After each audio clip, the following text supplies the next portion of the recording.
Guys out.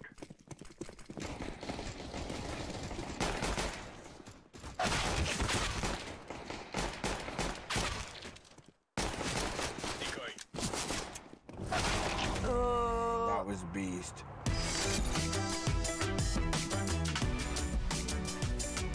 Game, record, and stream without compromise on Intel Core i7.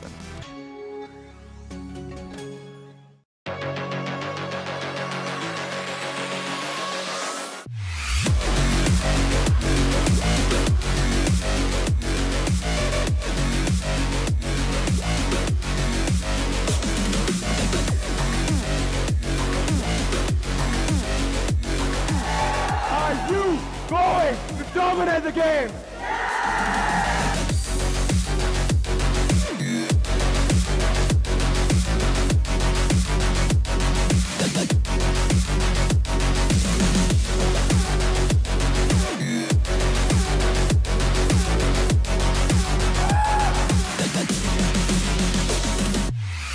Going to change towards Bustle. It's a double kill for Blizzard while Paddling is on the run. Signify on the cusp of gaining victory here.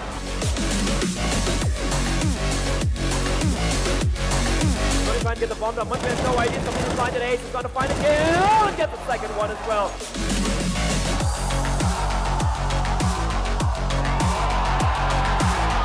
Hyderabad हमारा इलाके कोई भी नहीं आ सकता कोई जीत नहीं सकता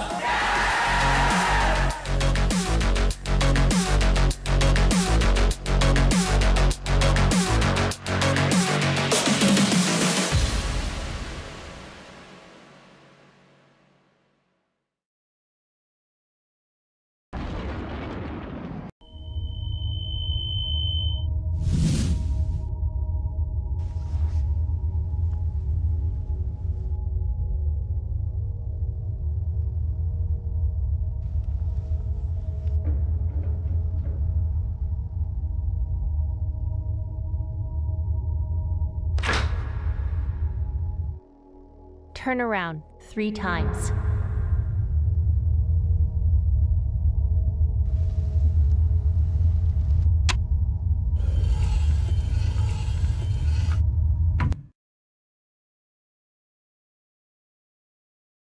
Start shooting.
Exclusive Black Equalizer brightens dark scenes without overexposing bright areas.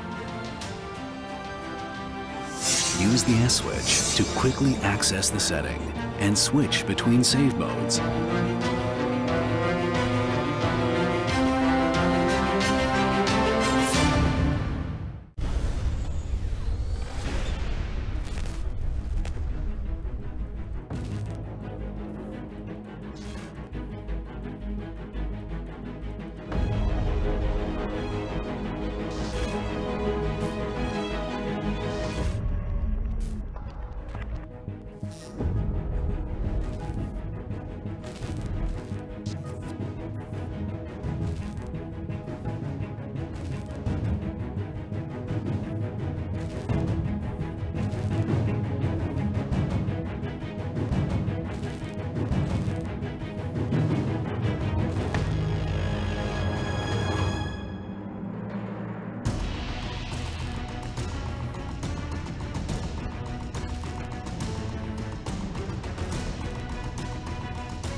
Personalize the way you see everything. And then conquer.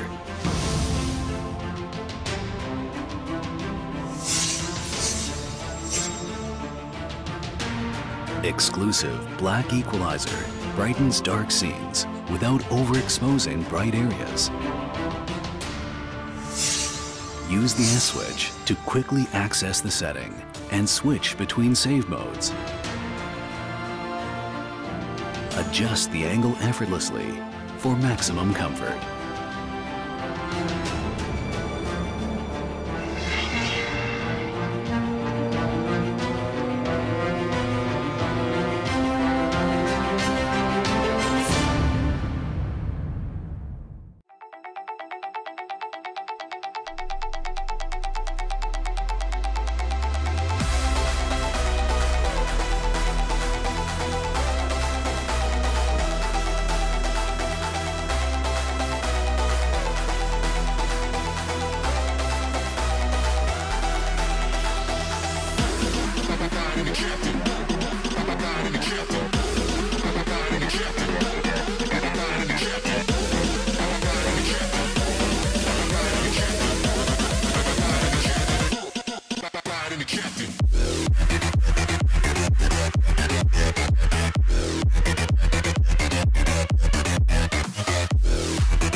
It should be a very, very comfortable ride here.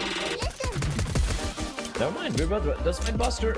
That's just a Mac 10. Sorry. Good evening, everybody, and welcome to another beautiful day in the ESL India Premiership winter season. It's getting pretty cold in Gurgaon, and I have missed you folks. I'm your host Angela, and this event is brought to you by Omen, by HP, Saif, by BenQ, HyperX, and Tel, and organized by Nodman Gaming. Today we have 3 games lined up for you folks. The first being Clash Royale, followed closely by Counter-Strike, and then we have DOTA 2 at the end of the day. Today in Clash Royale, we're going to have Saif Patel, who's very, very known in the ESL India community, and he's going to go up against Taranveer, who's also known as Shawn Michaels in game. Now, Saif Patel has been playing the game from the launch, and he's a 12th pass student who's from Gujarat. His favorite card is the 3 Musketeers, and he entered the ESL India Premiership in the fall season. In the October phase, he was able to bag himself a 3rd place position, but in the November phase, the boy has gotten much more stronger, and now he's bagged in the 2nd place, looking to dominate that streak in the December phase and also attend the LAN finale that's going to happen in Delhi. Today, he goes up against somebody who's 4 years younger to him. He's going to be a Class 8 student, Taranveer Singh. Now, this kid is the youngest Clash Royale player we have seen till today, and he's entered the Masters League after impeccable dominance.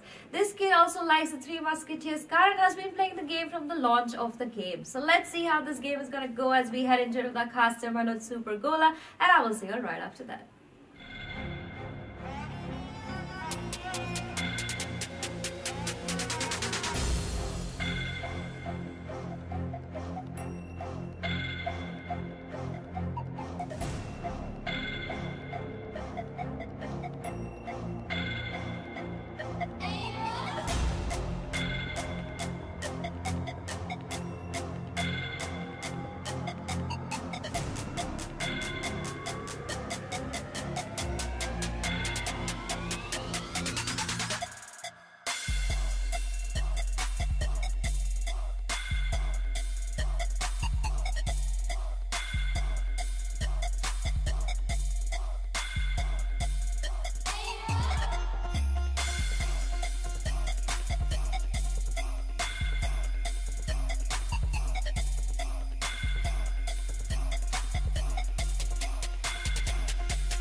Okay, ladies and gentlemen, welcome back to the ESL Premiership's Clash Royale games. Today we're watching Taranveer Shawn Michaels versus Saif Patel.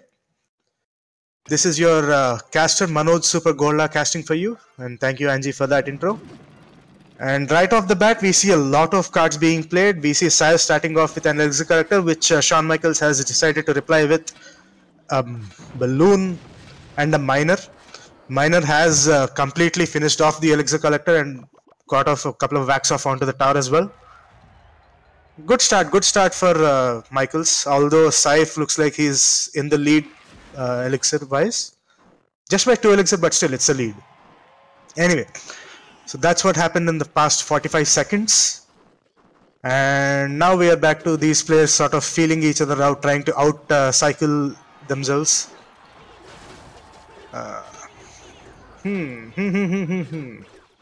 Again, Saif's Miner did do quite a bit of work onto that tower over there on the right for Shawn Michaels. And another... okay, so Saif says, I'm not going to use my minion horde to defend, I'm going to use my 3 musketeers. And they have defended quite well. But unfortunately, they have suffered quite a bit of damage thanks to the bats coming out. Oof! And what was remaining of those musketeers just got splat by the Mega Knight. Mega Knight was about to jump onto the main tower as well, but thanks to this Ice Golem, he got distracted. The Eve is going to come down and do 1 hit, and yep, that's it. But the single lone musketeer who actually just ran off after killing the balloon had done quite a bit of damage again on the right tower, bringing it down to 1206. Saif is clearly in the lead right now. He lets go of his ram. It's a bridge spam deck, as everybody can see. Will the ram make contact? Yes, it does make contact, just barely. It survived with just what, 10 or 11 HP and has made contact. It's really good, bringing it down to 299 HP now. Well played coming out from Shawn Michaels. Some very good sportsman-like conduct from Taranveer, but nobody here gives a toot, man. Just BM all you want. It's just much more fun, especially since this is the YouTube stream and we want some masala. Like, after all, what is Indian esports without masala? Yeah, 107 HP left. Saif lets go off his ram, which gets interrupted by the Evis and now completely destroyed by the bats. Another set of 3 musketeers coming out from Saif. I think that the miner is enough to finish off the tower. 10 seconds left. Yeah. There's not much Shawn Michaels can do now. Even if Saif doesn't do anything, like just let's go of this game right now. There is no combo of cards that Michaels can play that will win him this round or even draw it up. So again, Saif completely outplaying Shawn Michaels for the first round here. Oh wow, seriously guys, how young are the Master ESL India Clash Royale Masters players? Like seriously, this guy looks like he's 10 or 11. Is he even legally allowed to play? Well, let's not expand on that since since I am part of the ESL India Premiership and I don't want anything bad to happen to it. Looks like we're jumping right into game 2, Saif versus Shawn Michaels. And Saif now is using the same deck. Okay, another elixir collector down. First card being played. Now Shawn has a rocket, and he can use it to both destroy the elixir character as well as chip off a huge chunk of damage from Saif's tower, which now stands at 1946. Minion horde coming down, gets distracted by the knight, and yeah, thanks to the tornado bringing the HP, bringing the minions HP down. Just one volley of those fiery arrows coming out from from the princess has done the job. Ooh. Okay, so this princess was almost left unchallenged, but thanks to that zap coming out, that one lone spear goblin has finished the princess off, stopping her from doing too much damage. Because otherwise the obvious next target would have been the tower. And at that range, Saif didn't have anything to challenge the princess. Puts down another elixir character, instantly gets rocketed down by Shawn Michaels. Now that Saif has learnt his lesson, he's placing the elixir character down so that the rocket can only hit the collector and not the tower as well. 3 musketeers coming out from Saif. Tornado from Shawn Michaels has pulled them into the same lane. And yeah. Okay, so he decided to use the log and the princess to finish off the musketeers. But Saif had other plans. He put in the log to distract the princess and distract them. Distract her, they did. And what was left of the musketeers just got instantly cleaned up by that tornado. They were just at 0 HP and the tornado was enough to finish them off.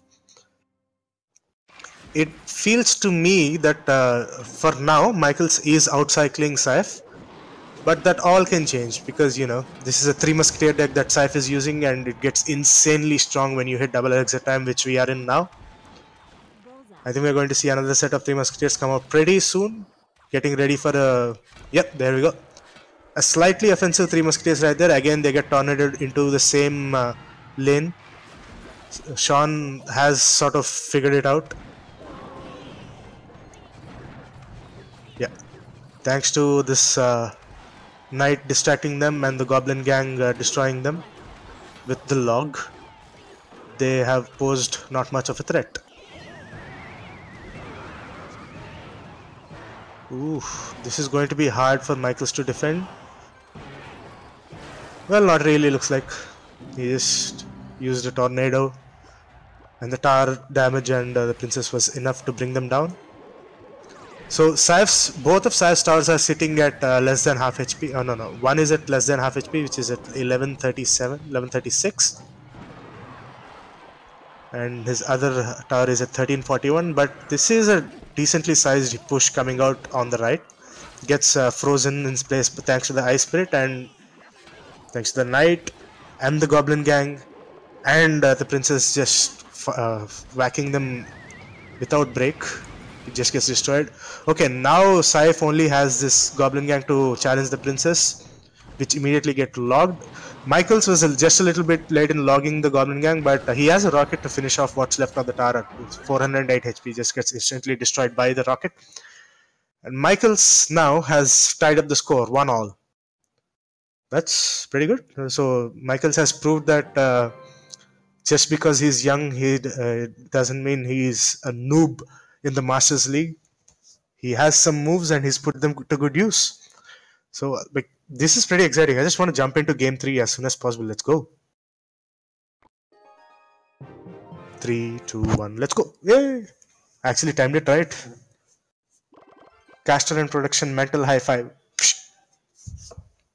Okay, again, Saif has decided to stick with the 3 Musketeer deck. Shawn Michaels has decided to stick with the deck that he countered Saif's 3 Musketeers with. But now Saif has, I think, replaced his minion horde with a set of bats. Possibly because he got outcycled very badly last time. Now he wants to go for a little lighter deck, I'm assuming. So it's a chip damage deck with a barrel and a rocket. Ooh! Saif's 3 Musketeers right there managed to keep their split thanks to the King Tower blocking the Hurricane from pulling the 3rd Musketeer into the same lane. Log and Princess on the left have managed to clear off those 2 remaining Musketeers. And yeah, although Saif's miner did manage to reach the tower and was pretty much unchallenged for a while, each hit of the miner doesn't do much damage, so Michaels was able to save some face. He didn't have to completely overcommit too much elixir just to stop his stars from taking damage. I think Saif is just about ready to put down an elixir collector, which is going to get instantly rocketed down by Shawn Michaels. There we go. Ice Spirit goes flat against an Ice Golem. I don't know how the Ice Golem took damage from a smaller ice ball just, you know, merging into it. Like if anything, an Ice Spirit splashing onto a Golem should heal it, right? If you think about it logically, but again, this is a video game, so logic goes just out the window. Okay, I'm not so sure.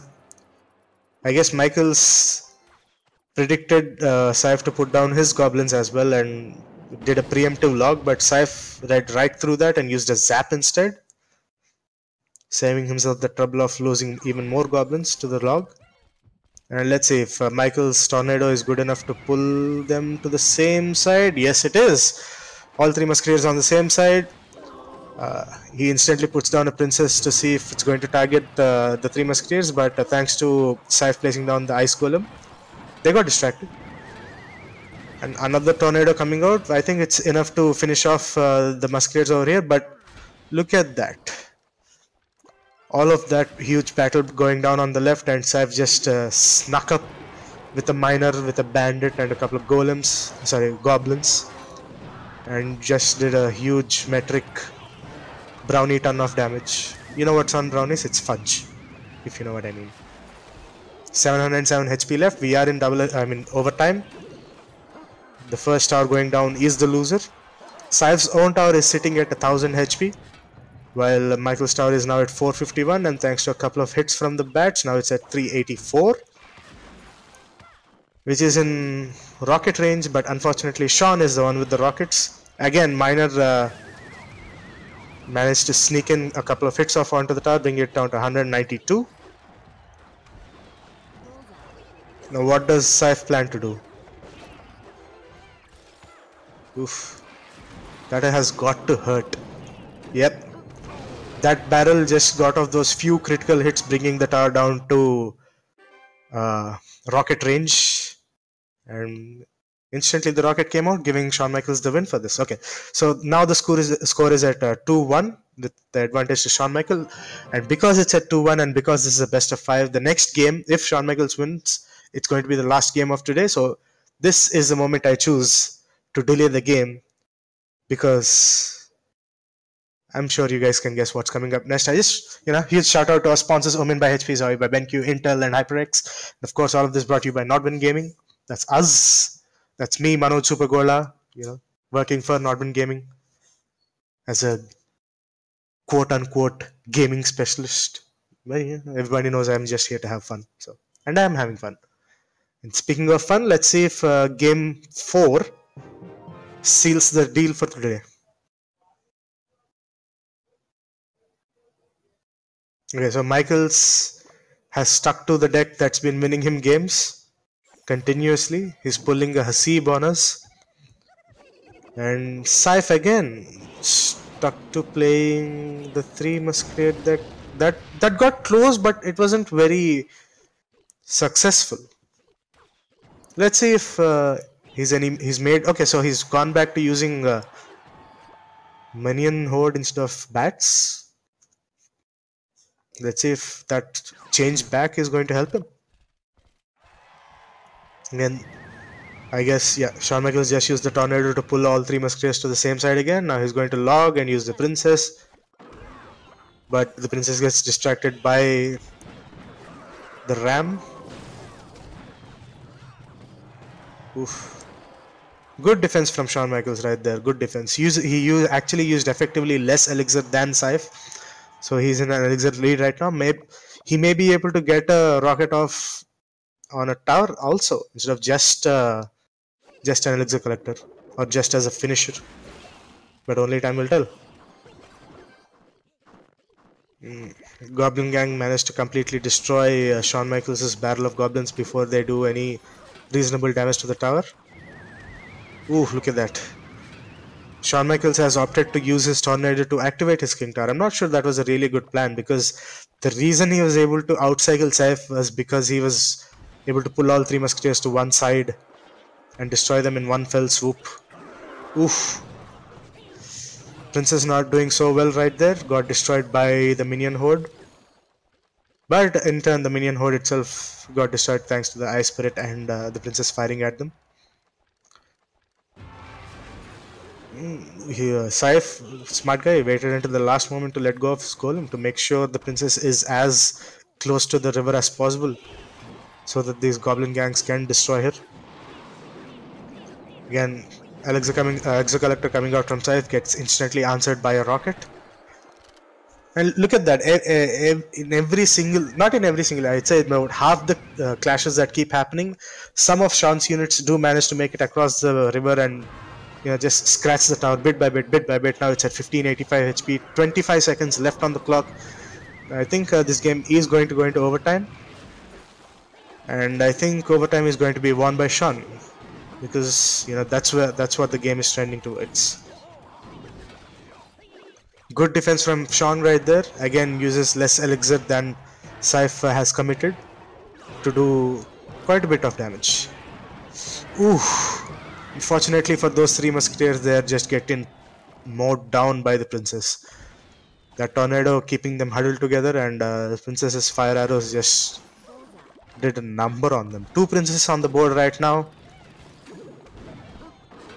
One of them getting destroyed by the Miner and the other by the minions, the 2 minions from the Minion Horde. Ram does manage to make contact with the tower, bringing it down to 1627 HP.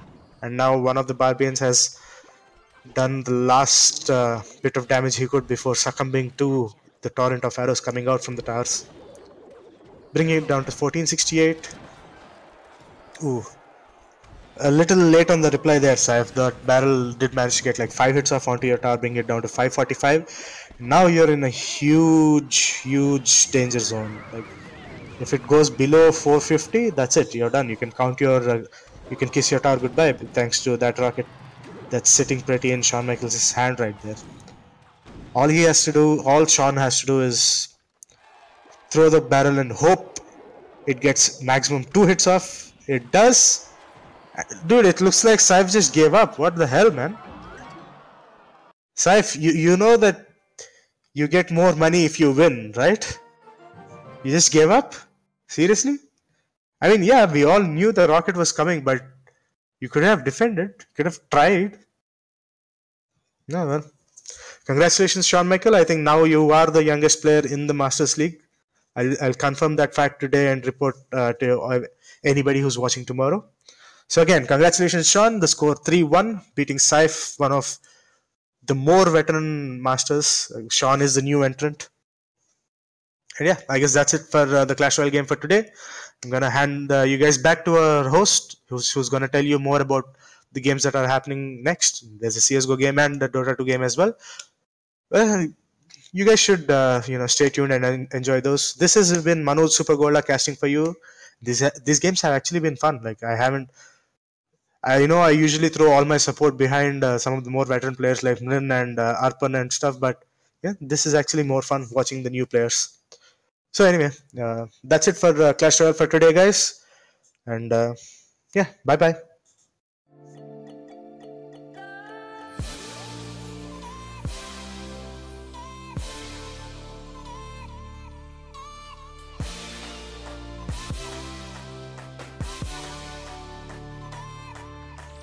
Alright, so Shawn Michaels securing that victory for himself. He may be young, but his skill set is pretty overpowered over here. I'm very interested to see how this boy is going to play as the ESL India Premiership continues. Don't go anywhere, folks. Coming up next, we have Counter-Strike Global Offensive for you. This event is brought to you by HP's, I'm BenQ, HyperX, Intel, and organized by Nordwind Gaming. I'm your host, Angela, and I will see you all really shortly.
evening, everybody. Welcome back to the ESL India Premiership Winter Season December phase. This event is brought to you by HP, by BenQ, HyperX Intel, and organized by Nodbin Gaming. Coming up, we have Counter-Strike Global Offensive. We have G Outfits from Kolkata, who will be playing Indian game as well from Nasik, Mumbai.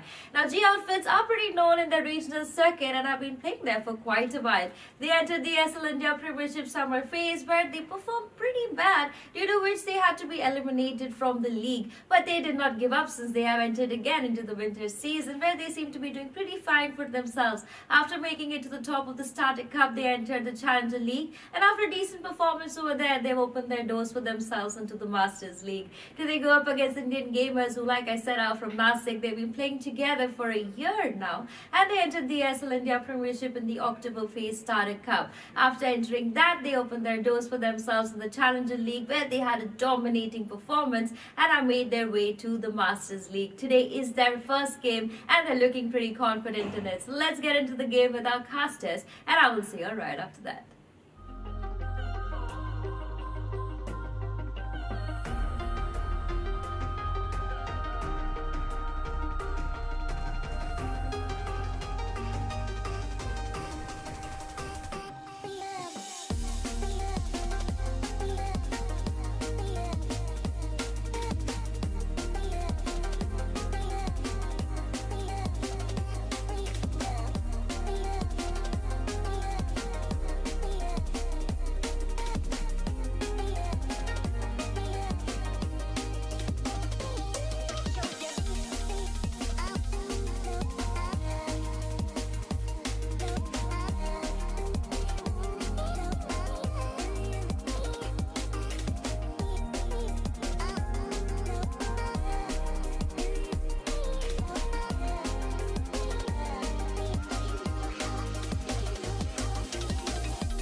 Welcome, ladies and gentlemen, to the ESL India Premiership, the Masters League, as I've been instructed to call it by the one and only Aditya Adisha, our expert analyst in-house, who happens to be sitting there right next to me in the green room, grinning at his own, well, magnificence. Anyway, the map is Overpass. The teams are Indian Gamers and G Outfits, and it'll be interesting to see, because I've seen neither of these two teams play on, well, Overpass before, and it looks like it's going to be a pretty straightforward cut and dry pistol round. Soul, he's just spotting, not really daring to take a shot, and he's going to fall back. They're just literally giving away map control at this point, not really contesting anything, falling way back into the sights. This is not ideal. Naughty's marking towards long, but the rush has come in. They've made so much ground here. Soul rattling off a couple of shots. He spots the shadows, but then a bullet just sinks in between his eyes and he falls to the ground. In a lifeless heap, Naughty is getting bum rushed towards bank, and down he goes, hitting the deck like a sack of potatoes. Neron, in the meantime, trying to make something happen. He's getting completely and utterly surrounded, and down he goes, Predator. With all that is required from G Outfits is that Godspeed gets a kill and seals the team ace.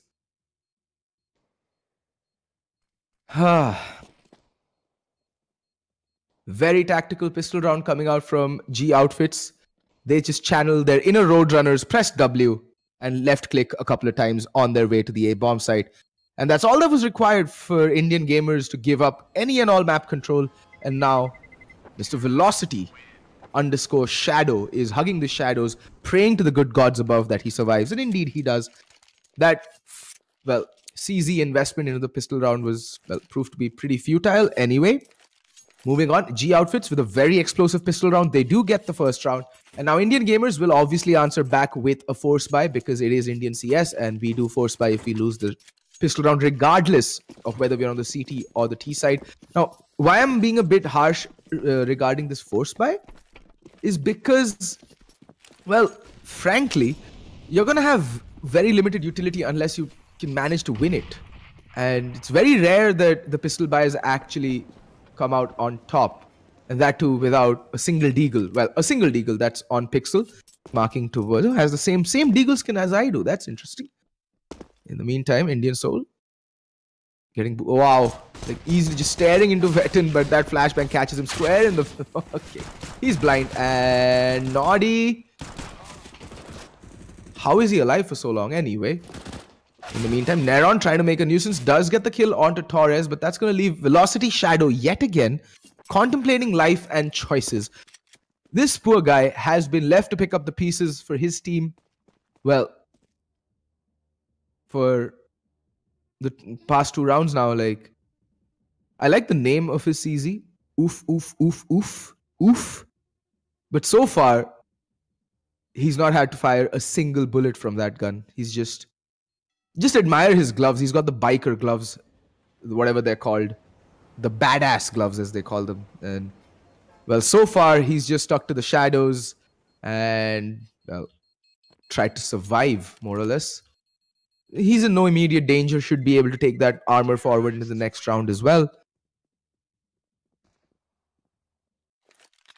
And G Outfits, almost flawless anti-eco. They do lose one player, and that's Torres, but he was just an SMG, nothing really sinister in that. It's all right. They do get the kills. They do get the economy rolling. There's 3 players sitting pretty over $3,000. They're looking good with the money, and they should be easily able to see off this round unless Velocity Shadow can throw a spanner in the works, because he's the only player with any real firepower. That's easy, and that armor. Not a big fan of the fact that Noddy actually invested even more into this round, getting that P250. And I'll tell you why. He's on $1,600. They're going to be on the 3rd round loss bonus, which means they're going to get $2,400 if they lose this round, which is the most probable outcome. So he's going to be sitting on $4,000. That's barely enough for armor and an M4. So he's looking at armor, UMP, and some utility in the next round if he wants utility, or just armor, M4, and a flashback.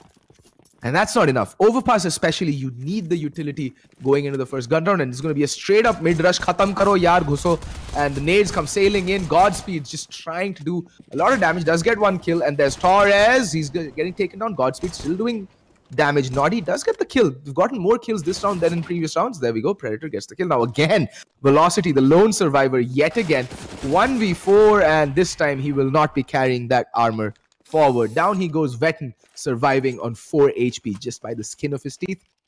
And just like that, G Outfits, 3 rounds to the good. Indian gamers still to open their account.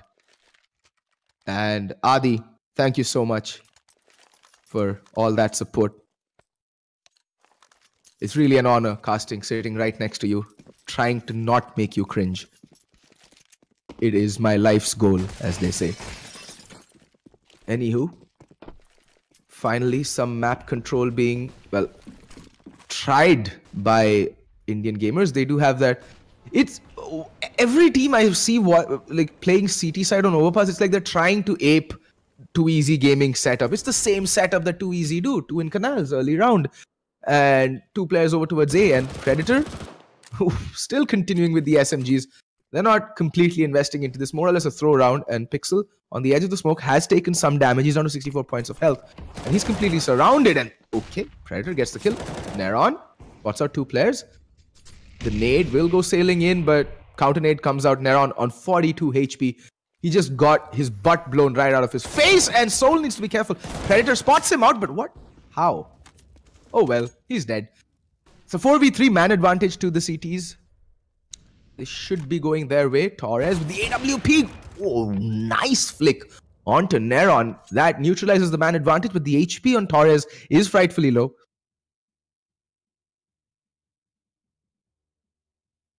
In the meantime, Forza testing the waters over towards B short. Just edging by sandbags. There are 2 players in B. They need to be careful. It looks like it's going to be a clash of 2 forces over towards the B bomb. So there's just 20 seconds left on the clock right about now. Oh, naughty. The timing. And Forza does get the opening pick. That should prompt the move. And Velocity Shadow from the shadows does strike, but he does go down. And now it's all down to Soul. _Soul_. Both the players are so very low. They're both one shot, like just landing 2 stray bullets into these 2 remaining players, and they're both dead. But the problem is Soul does not have a kit. There was not a single kit on, well, Indian gamers this round. This is going to be dicey. Post plants are decent. Torres just marking towards B-long, towards Monster. And, well, Soul does get the opening pick. And it's not like it doesn't look like he's going to go for the defuse. He's going to try and save. Torres, in the meantime, with his beautiful op, Sun and Leo, will try and make his way to safety. Will he clear the blast radius? Yes, he will, surviving with 24 health. And Indian gamers, they lose that round, their first gun round, and primarily because they had very little utility. And obviously, at the end of it, it didn't come down to utility. It just came down to poor decision making because they gave up their man advantage by snaking into crosshairs 1 by 1. And now they can actually go for an armor pistol buy-up because they're going to be on the max loss bonus for the next round. So we do see, well, Soul did save his armor, has bought up some utility, while the others have gone slightly in favor of armor. 2 players buying up armor and upgraded pistols. Look at Torres. So careful, but in the meantime, it is going to be a B-hit. Veteran leading the charge. Beautiful skins, as always, gets 1 kill.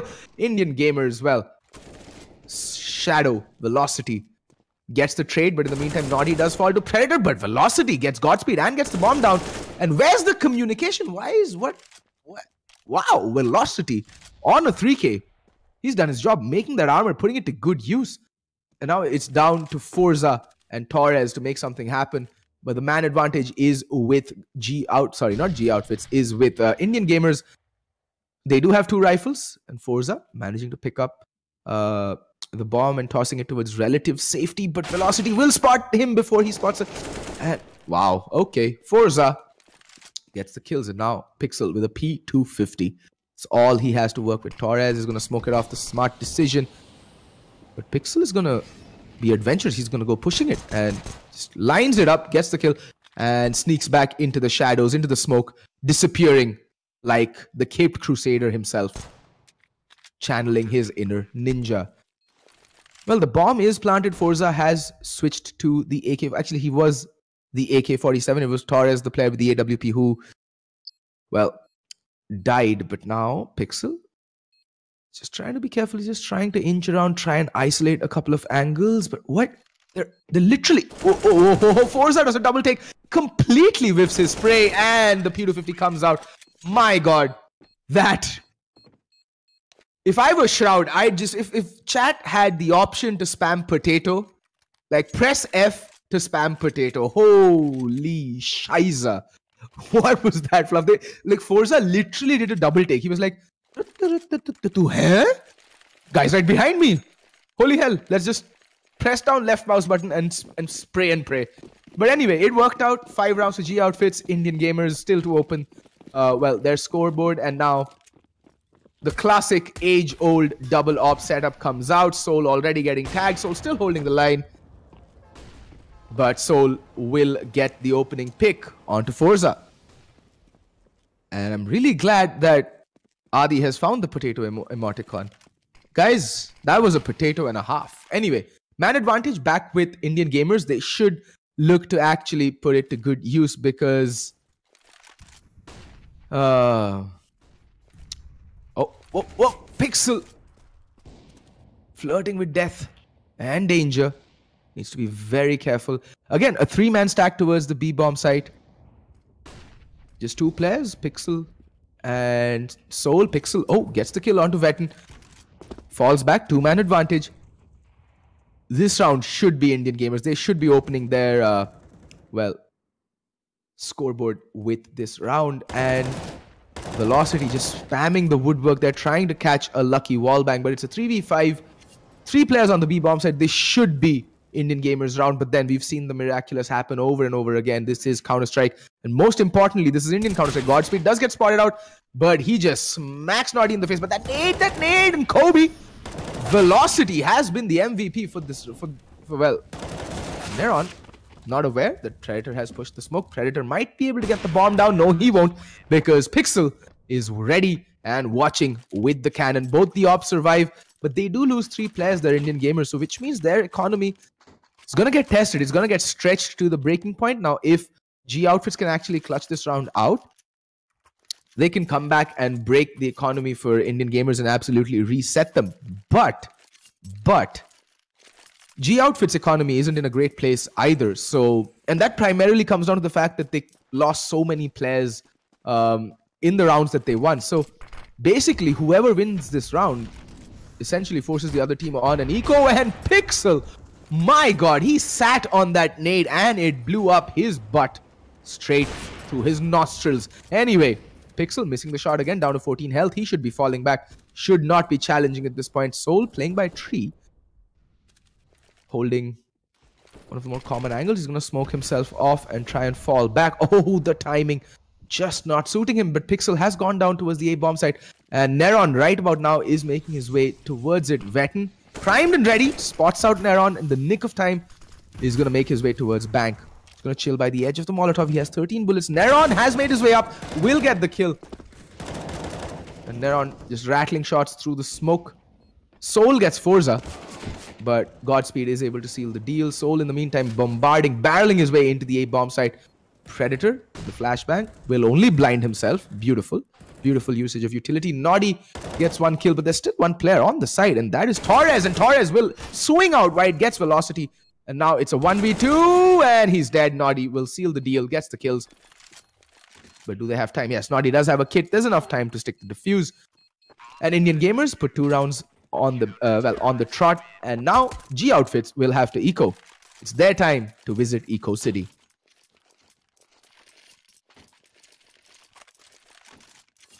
I mean, the thing is, the way Indian gamers are setting up on the CT side, they're taking both their ops and playing them towards A. That actually gives them some wiggle room towards the A-bomb side, because the cannons always force opponents to be a bit more cautious. It's a 1-shot, 1-kill. And in the hands of potent oppers like Pixel and Velocity, that could mean a very dangerous thing. Anyway, Naughty. Oh my god, the timing is just atrocious there. And Neron needs to be careful. They have pistols. He can get bum rushed. In fact, he will. What? Okay, he does get 1 kill there, Velocity, but now he's getting spammed and he's getting taken down. And how has this happened? Soul is the last player left alive. I mean, I can see Adi cringe in his seat, and I'm so happy he doesn't have to analyze this game, because I'm pretty sure he'd just be like, "Kya ho raha hai bhai?" And Soul missing an easy shot, but okay, he's under pressure. Could have just held his trigger there, not really give away his position. The fact of the matter is, G Outfits aren't in any position to actually go for the hunt. They're just trying to clear the blast radius at this point. Forza will clear it. And Pixel marking towards long. And Indian gamers with a much needed timeout. They need to reevaluate what it is that they're supposed to do. Now, they did string 2 rounds in a row, but their economy is still atrocious because they lost 3 players in each of those rounds that they won.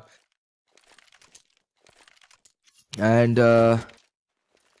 they're They're going to force it up, it looks like it. Well, because Soul just dropped an M4 for his teammate. That is most likely going to be Velocity. Yeah, it is indeed Velocity.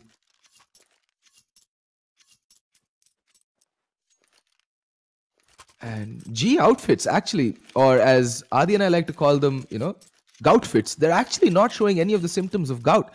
They are aggressive, they are mobile, they are on point with their trade game so far. It's a pretty good T side that G outfits are bringing to the table on the T side. That too on Overpass. Overpass is predominantly a CT sided map if you consider the top tier of Counter-Strike. And it's been a pretty decent showing so far. And there we go. The proceedings have started. Neron getting shot to within an inch of his life will be falling back. And Soul is marking the pixel angles. He's playing it smart, but his teammates just keep dying all around him. And he's just forced to relinquish map control. He's just forced to fall back further and further into the bomb sites. And but by the time the hit comes out, well, he has nowhere left to go. He has no information. He's not playing off any information, but I like this from Soul. He's going back out. He's re-aggressing, but the problem is there's no trade potential here. If he gets taken down, that's it. Oh, he gets the bomb carrier. He is getting flanked. He needs to be careful. Forza spots him out, caught with the pistol out, caught with your pants down. That is unfortunate, but Velocity is holding the line. He's not going to get Molotoved off. And Vetten needs to be careful. He comes around pre-firing the corner, but Velocity is ready. Spotting the shadow, playing it perfectly. Oh, they almost line up for him. Almost line up for him. It's a 2v2. And they're going to go back to B. They should be falling back to B. Indeed, they are. And Neron has an inkling that that might be the case. And he's there already. Position taken up. Oh, Godspeed is so very low. They haven't spotted out. They haven't spotted out Neron. And how in God's good earth does that round go Indian Gamers' way? That is just a misplay of epic proportion. Wow. That. How do you not spot that player? How do you not expect a player to be on the B bomb site at such a crucial juncture?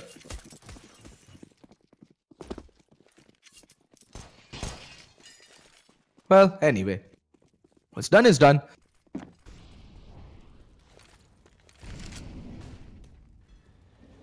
Foresee buy. Well, everyone who can buy up has bought up on G outfits.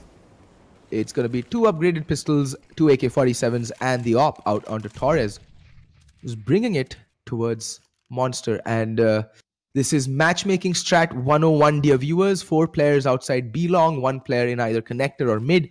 Try to get no map control. They're just going to bum rush B by the looks of it.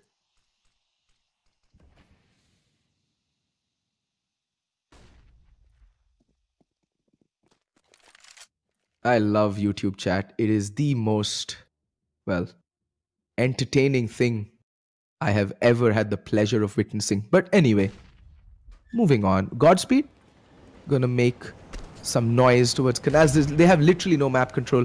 If Pixel and Indian Soul, they're doing the right thing. They're pushing up. They're gaining information, but now they're falling back. Yeah, they're going through connector. This is a good play. Forza needs to be careful because he's gonna get shot in the butt by an op. Oh my god, Soul just gives Forza an extra hole to poop out of. In the meantime, Shadow, Velocity. Wait, what? What am I watching? What am I watching, Tori?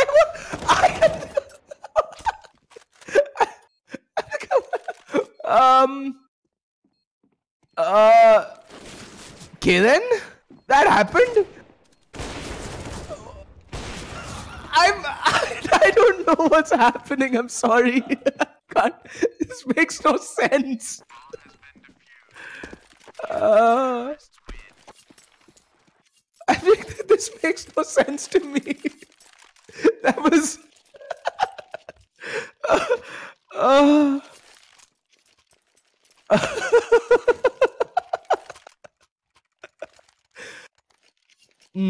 Well, so after that cluster of a round, Indian Gamers moved to 4 and G Outfit still at 6 rounds. And yes, Are bhai is the correct answer. And Well,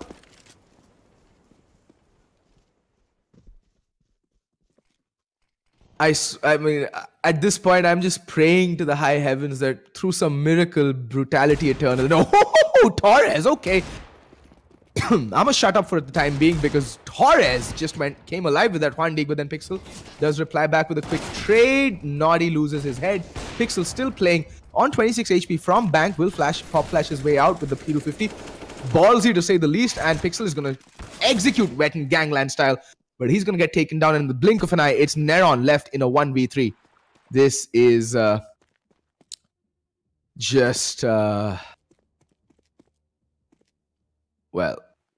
as I was saying before, I was so thankfully interrupted by that glorious one dig from Torres that I can't wait to see Brutality, Entity, and Eternal return to the Masters division.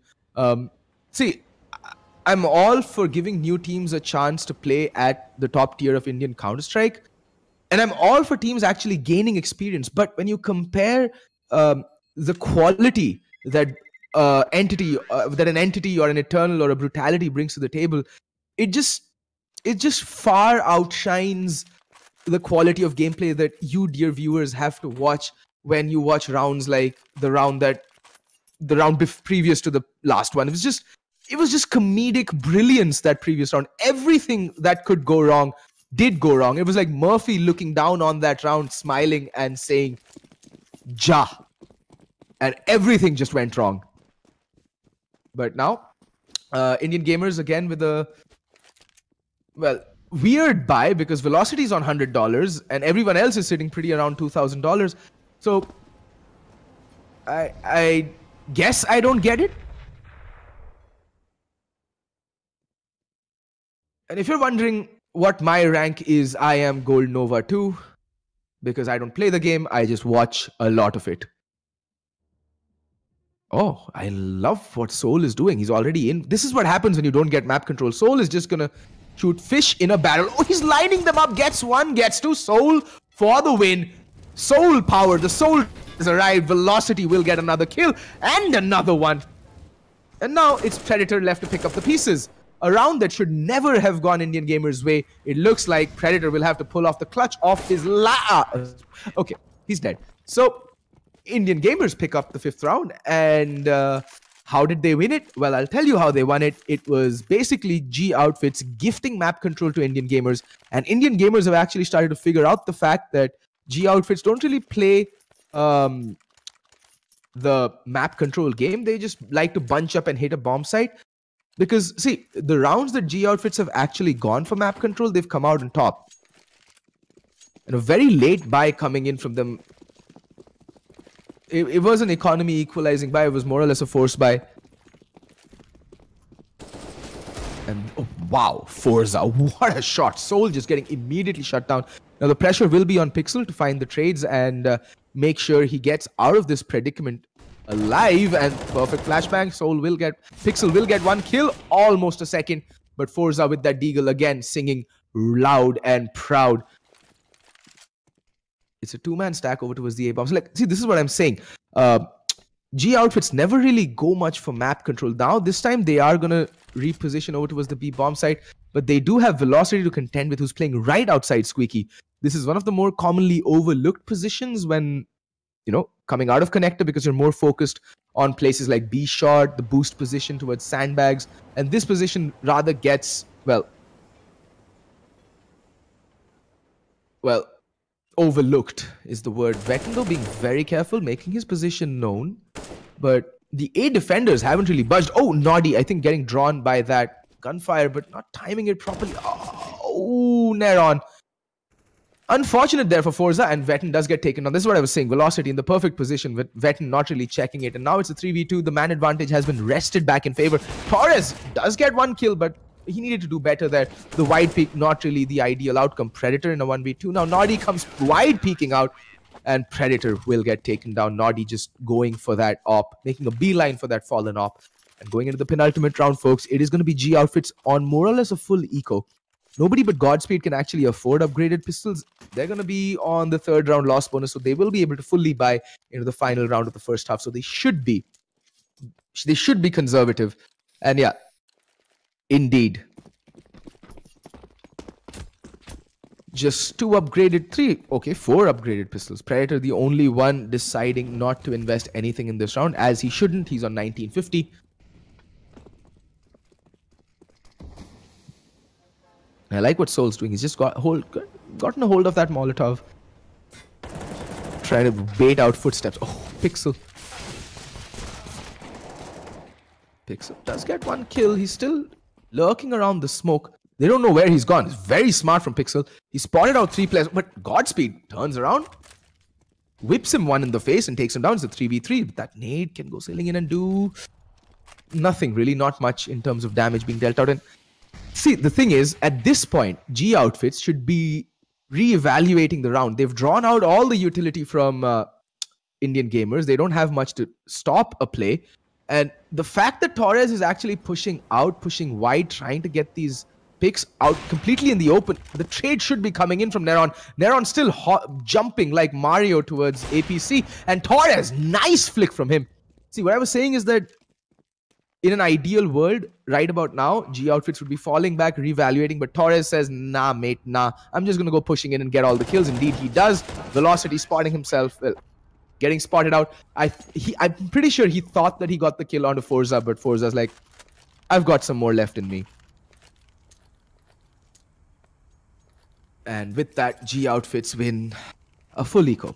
So, ladies and gentlemen, Indian gamers lost to pistols. They lost to pistols and no armor. Because, well, that's just how the cookie crumbles.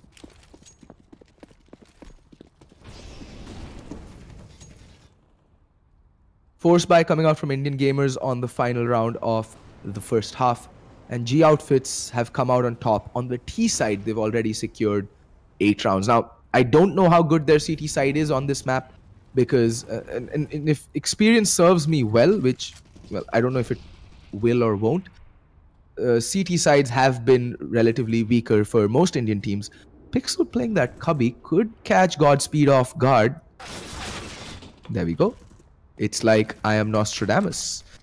Godspeed goes down. Godspeed to him. Pixel shoots at his own teammate through the wall. Forza just above the smoke. Oh, unfortunate Pixel. The timing of the gods. Lady Luck smiling down on him, but not for long. Vetten there for the immediate trade. And now it's a 3v3.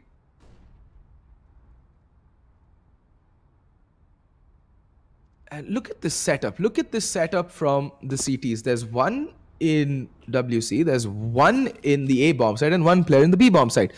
This is as spread out as it gets. This is the very definition of spreading yourself too thin. Soul right now is making a play. I like this. He's going for the info plays. He's in for the quick backstab. Yet again, G Outfits have been caught off guard by this play from, well, the backside. That they should rather tape their, butts shut by now. But looks like they're still going to leak from the backside. Soul still not making a move. He's still very trepidant about taking that final step. Neron just chilling towards water. Vetten. And they don't check water, and Soul gets the kill. Now it's a 1v1. Soul versus Vetten. 42 HP versus 73. And they run out of time. They run out of time. Dear viewers, so the half ends in one of the most anticlimactic manners humanly possible. G Outfits running out of time, and Indian gamers ending the half with a 1-round deficit, 7-8. So hopefully, Indian gamers pick up the first pistol round and try and completely shut down that round deficit. But again, this is G Outfits moving to the more favored side, the CT side. And G Outfits being the more experienced unit, I would expect them to have a few more defaults on the CD side, a better idea of how to aggress, when to aggress, where to aggress on the CT side, on the map overpass. The looks of it, G Outfits have gone for the full armor buy, no one with kit or utility. Not a big fan of this. I always am a very vocal proponent of at least one person having Kevlar. And look at this setup. There's 4 players over towards the B bomb site and just 1 on A, and that's Vetten. And this looks like a classic anti-strat coming out from Indian gamers, because there's 4 players making their way up long with Glocks. This is Well, has to be an anti-strat because who in their right mind goes long with Glocks? Even after the buff that the Glock received. And look at how smart they've shown themselves towards long, and now they're rotating towards B. They're very smart. And again, not checking the close corner. Torres displaying, well, trigger discipline off the gods, but he needs to be careful. There's a player right behind him. He gets spotted out. Torres, oh, okay, fade away. Headshot again, and Velocity again. The only player who's been doing damage in the pistol rounds, Velocity, but Vetten will put an end to him. And now Soul, it's all on his shoulders with the flank. Nice shot on the Predator. Can he find 3 more kills? He's found 2 already. Can he find 2 more? 2 headshots and Soul. He's got the aim. Has he got the luck? It all comes down to it. If G outfits pick him 1 by 1, he has a very good chance of clutching this round out, but and it looks like they're in every mood to peek him 1 by 1. Indeed, they peek him 1 by 1, but Soul is just unable to seal the deal. And Vetten lands the oh-so-crucial headshot. Vetten going god tier there. Torres with one of the best displays of trigger discipline that I have seen in this game so far. So, just off the back of that information, that the fact that Torres didn't jump the gun and prematurely evacuate his clip onto the players rushing towards B shot from canals, G outfits could actually rotate in properly as a unit and take the fight as a team and not as individuals like Indian gamers ended up doing there. And again, it's more or less the same setup. 4 towards B early round, just Vetten to hold down the 4 towards A. And this time it doesn't look like they're gonna fall back here. G outfits need to be careful. Molotov laid down. Vetten spraying and praying away, not really landing the kill. Gets 1 kill, sorry. Not much damage done by the Molotov, and Torres needs to be careful. There's, oh my god, Noddy. Aa gaya Noddy. And he's just taking heads. Second kill for the round for him. Godspeed. Gets the kill. Godspeed again, lone survivor. I don't get why we lose so many anti-ecos. I get it. I get what G outfits are trying to set up for. They're going for the early aggro play because they think there is going to be a B rush. But Indian gamers seem to have figured out what they are trying to set up for. And they haven't gone B a single round. They've hit A both times, and, well, early round at least. Pistol round didn't work out because they didn't commit. They rotated towards the B bomb site.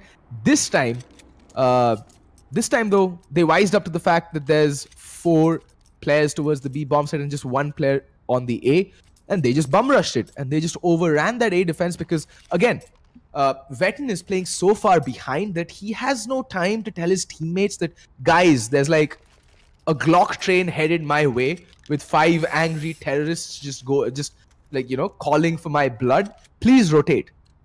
There's not enough time for the rotations to come in, and they just come trickling in 1 by 1, and Noddy's there in bank just chilling in the storage room area and just taking heads 1 by 1. He's the headhunter. Stephen Jones, maybe I read chat, maybe I don't, who knows? It's a mystery. And there's the glorious team flash, but Veloc does get the kill. It's a 3-man stack towards long, 3-man long push, and it is playing ping. Dividends Pixel down to 13 HP. This could be bad, is bad in fact. Torres should hear out Pixel, should just peek out and shoot him in the back. Shoot him in the back! Doesn't shoot him in the back. I am sad now. Oh, I know. It is Schrodinger's chat, Mr. Aditya Shah. And Noddy channeling his inner fireman, climbing down the ladder onto a nade down to 23 HP. So, well, G outfits lose to a 4-spy, and now Indian gamers lose to a 4-spy. And then I wonder why people call me jaded. Look at that. Torres marking God knows what, walks out into the open, dies a glorious death, and Forza will be sending Noddy Valhalla to join his fallen comrades in the legendary halls of Odin.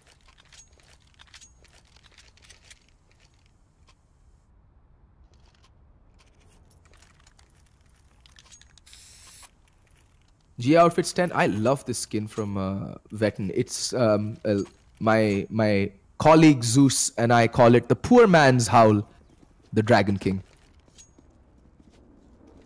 Well, I was waiting for this. I was waiting for this when, you know, you lose all hope and just YOLO B.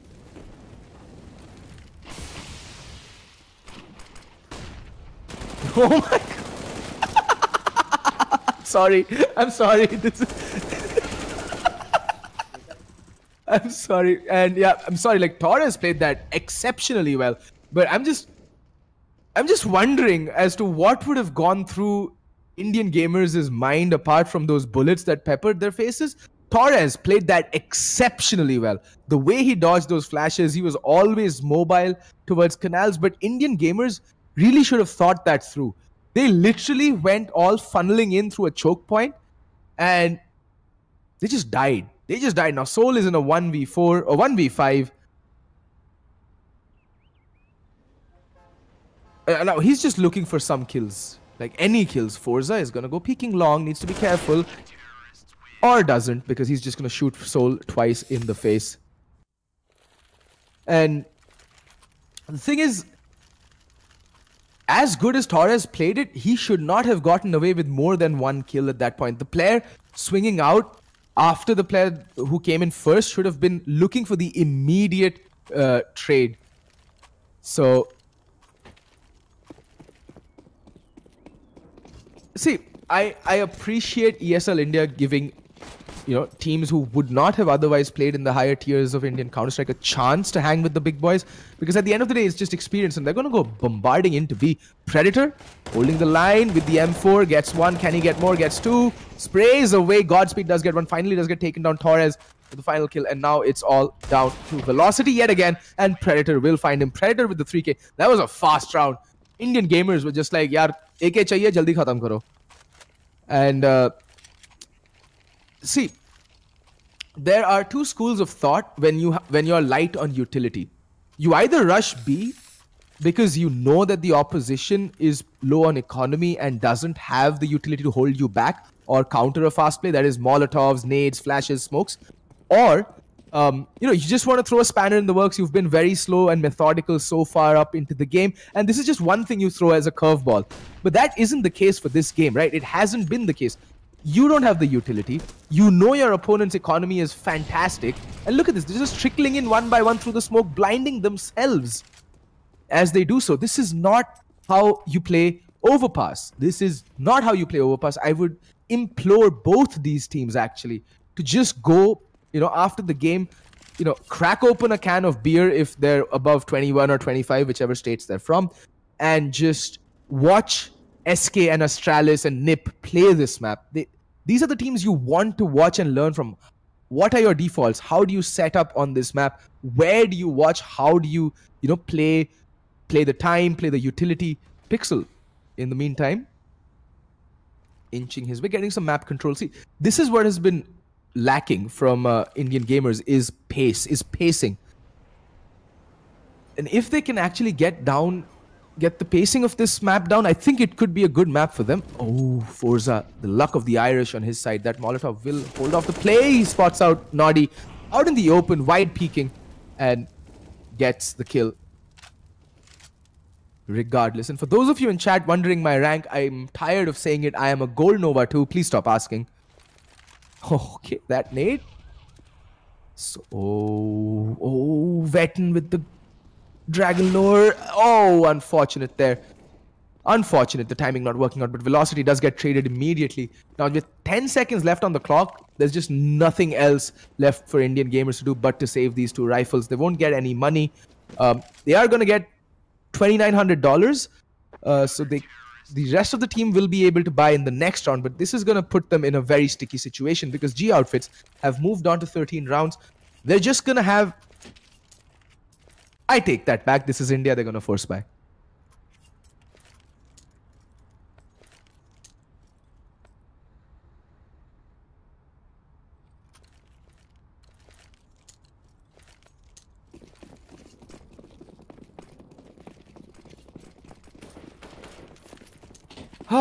Well, I'm sorry. I just wanted to compose myself when I saw that force buy coming out. I mean, it might just work. It's a fast play. So look at Soul. Soul has no chill. Soul's like pressing W and just bombarding up A shot, and they should hear this. In the meantime, Noddy without armor, no fears known to this man. Neron, in the meantime, is making his way to what? What? Bomb is getting planted.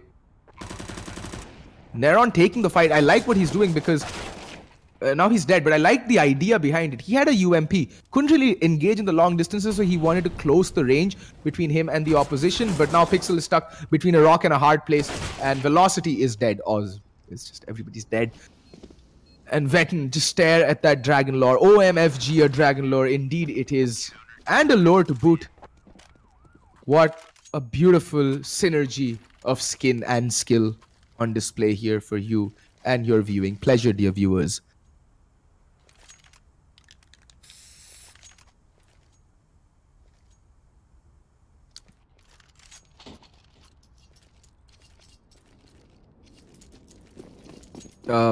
Also, Atharv, if you think that rank has anything to do with respect, I'd like to turn your attention towards Thorin.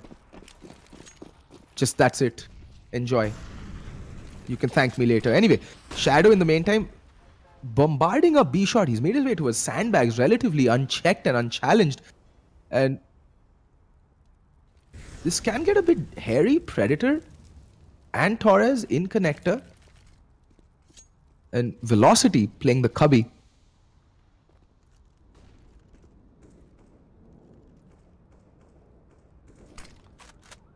Nice pop flash. Oh, Velocity. That was a perfect flashbang. Torres taking a sweet time getting that kill though, but perfect flashbang for Torres.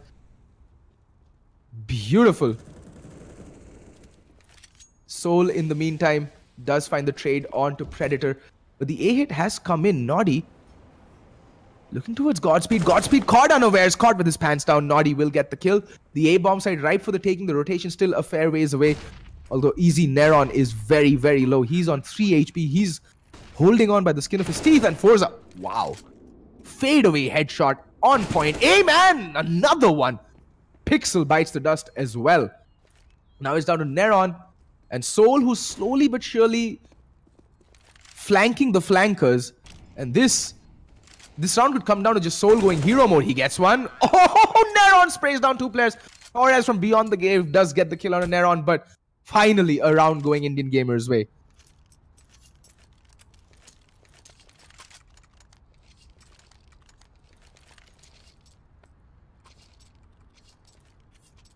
Also, Atharv, I feel bad for you that you're actually showing off your rank, but it's okay, bro. I love Counter-Strike. And it irks me when I see it being played poorly. Anywho, Velocity. He's done this over and over again, taking the fight to the B players, but this time it's not really going to work out. Forza getting Soul, Vetten finding Velocity. Velocity does find one kill. Torres in the meantime finds Pixel in connector. They really needed to win this round, and it looks like with a 2-man deficit, it's going to be really hard. Torres playing it smart. He's not falling back. He's just getting more map control. And the more map control you have, well, the more information you're getting off the plays that your enemies are making. So far, G Outfits have this game have Indian Gamers by the scruff of the neck, and they're not relenting. They're just completely just tightening the noose.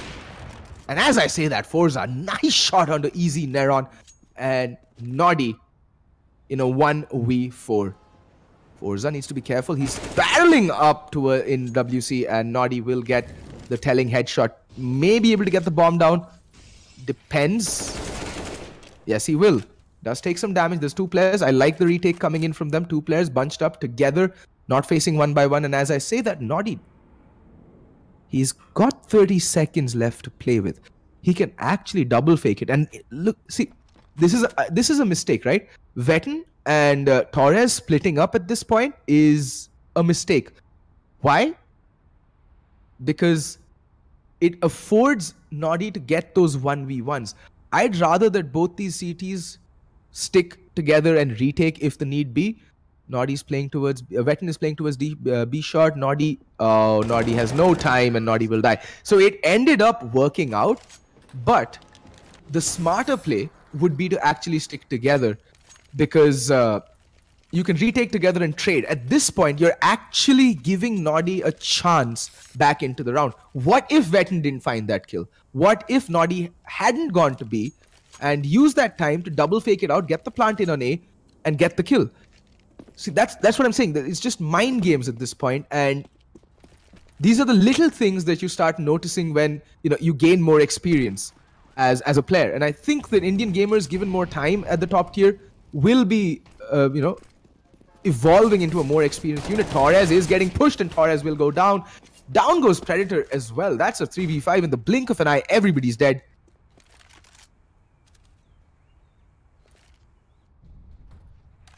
Forza marking towards long. He's got the angles covered, but the flashbang, and now they know where he's playing from. Needs to be careful. He's getting rushed. He needs backup, which is arriving in the form of Godspeed. Forza lays down the Molotov. It should buy him some time. Pixel's going to push it regardless. And I think Forza took more damage from his teammate than he did from the opponent. And why is Forza doing that? There's no need to do what he exactly did there. And Noddy will get the final kill onto Godspeed. And Indian gamers, again, picking up more or less a force buy, an armor pistol. And Indian gamers at this point look like they're just playing off of picks. Their defaults aren't that impressive. It's actually pretty leaky. Their defaults, they're just peeking angles, commonly held angles, and G outfits as well. They're not doing anything spectacular. Now it's going to be 5 players. Okay, no, Velocity will be heading in towards connector. It is a more or less an eco. The 3-man long push worked wonders the previous time. That one flash, Torres again getting completely blinded, but this time Indian gamers ready. Forza does get the kill, but Pixel and Noddy will get the trades. Noddy with a glorious double kill, bailing his teammates out. In the meantime, Predator left alone in connector. That Molotov is going to force him out. Neron caught on the lead reload, but oh, Predator. That itchy trigger finger coming back to haunt him.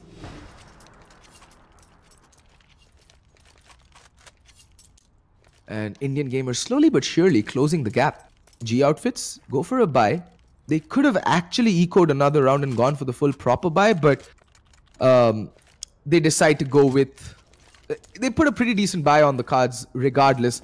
Forza could have actually foregone the helmet and gone for more utility, but hey, they have a decent amount of utility. They have rifles across the board except Godspeed, who's on the UMP. Now, UMP is still a very viable gun on Overpass. So many close corners, so many, well, little nooks and crannies to hide in. Little boost, Veton spotting out Neron, gets the kill, and they fall back. Veton does take a slight amount of damage, but nothing really significant to write home about. In the meantime, Veton is re-aggressing. I like this coming out from Veton, but I would have liked it even more had he gone as a pair, so there was some trade potential there. Anyway, in the meantime, oh, perfect bait and switch from Veton and Forza on the A-bomb side. Very well played. There finally some semblance of team play, and Forza rattling off warning shots towards long. It is going to dissuade Noddy from peeking any further. He's down to 36 health. It's just very well played this round. And again, look at where Bomb is right now. Just look at where Bomb is. It is on Velocity. He's in T-Ramp. Soul does pick up one kill. Soul's making his way, but Veton will shut it down. And now Noddy and Velocity internally bleeding. They don't have much HP to work with. Godspeed is marking towards headshot. No, he's not. He's marking towards long. Veton, I want to see where they're marking. What angles are being watched? Long and Godspeed has got Veton's 12 o'clock. Doesn't matter. Veton has his 12 as well. Gets the headshot onto Noddy, and now Velocity tries to make something happen, but unfortunately, it was too little too late, and Indian gamers will lose out to G Outfits. 16-11 is the final score. It was my pleasure casting for you guys, and as always, have a great evening. Goodbye, and see you tomorrow.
Alright, and G Outfits from Kolkata securing another victory for themselves against Indian gamers and also going ahead in the ESL India Premiership Master League. They're looking pretty strong this phase. I hope to see them in a December finale that's going to happen in Delhi. If you guys have missed out on any games and want to check them out, you can head out to our ESL India YouTube channel. You can subscribe to us to get a live notification when we come to you every day at 6:30 PM IST with all the fun and games from the ESL India Premiership. This event is brought to you by HP's BenQ, HyperX and and organized by Nodbin Gaming.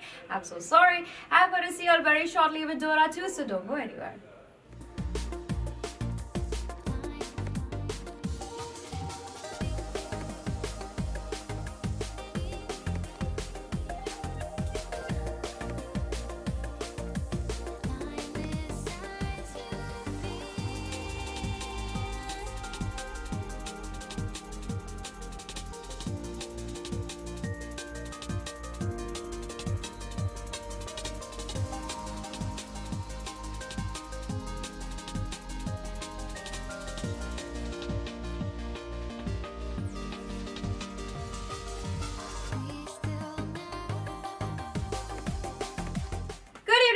Welcome back to the ESL India Premiership. Coming up next, we have Dota 2. Now, in Dota 2 today, we're going to have Embrance Gaming going up against Reconing Infinity. Now, Embrance Gaming is very new into the Master League. They came into the ESL India Premiership very recently and have been performing okay. In the Master League now, they're going to be playing one of their first games. Today, they go up against Reconing Infinity, who are formerly known as White Unicorns. We have seen them play already in the Challenger League and the Starter Cup. They've even entered the Masters League. But now their name has been changed. It is Reconing Infinity, and they are looking to dominate in the ESL India Premiership winter season. The caster for today is going to be me. I'm going to be joined by my co-caster Samina from Bangladesh. So I'm going to tell you more about these teams as I take the cast for y'all, and I will see y'all in the game.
soon now, and it's going to be Embrance Gaming going up against Reckoning Infinity. Now, Embrance Gaming are a team from Mumbai, and Reckoning is from Pune. Before I continue with this cast, I want to introduce my co-caster for today. It's going to be Sammy.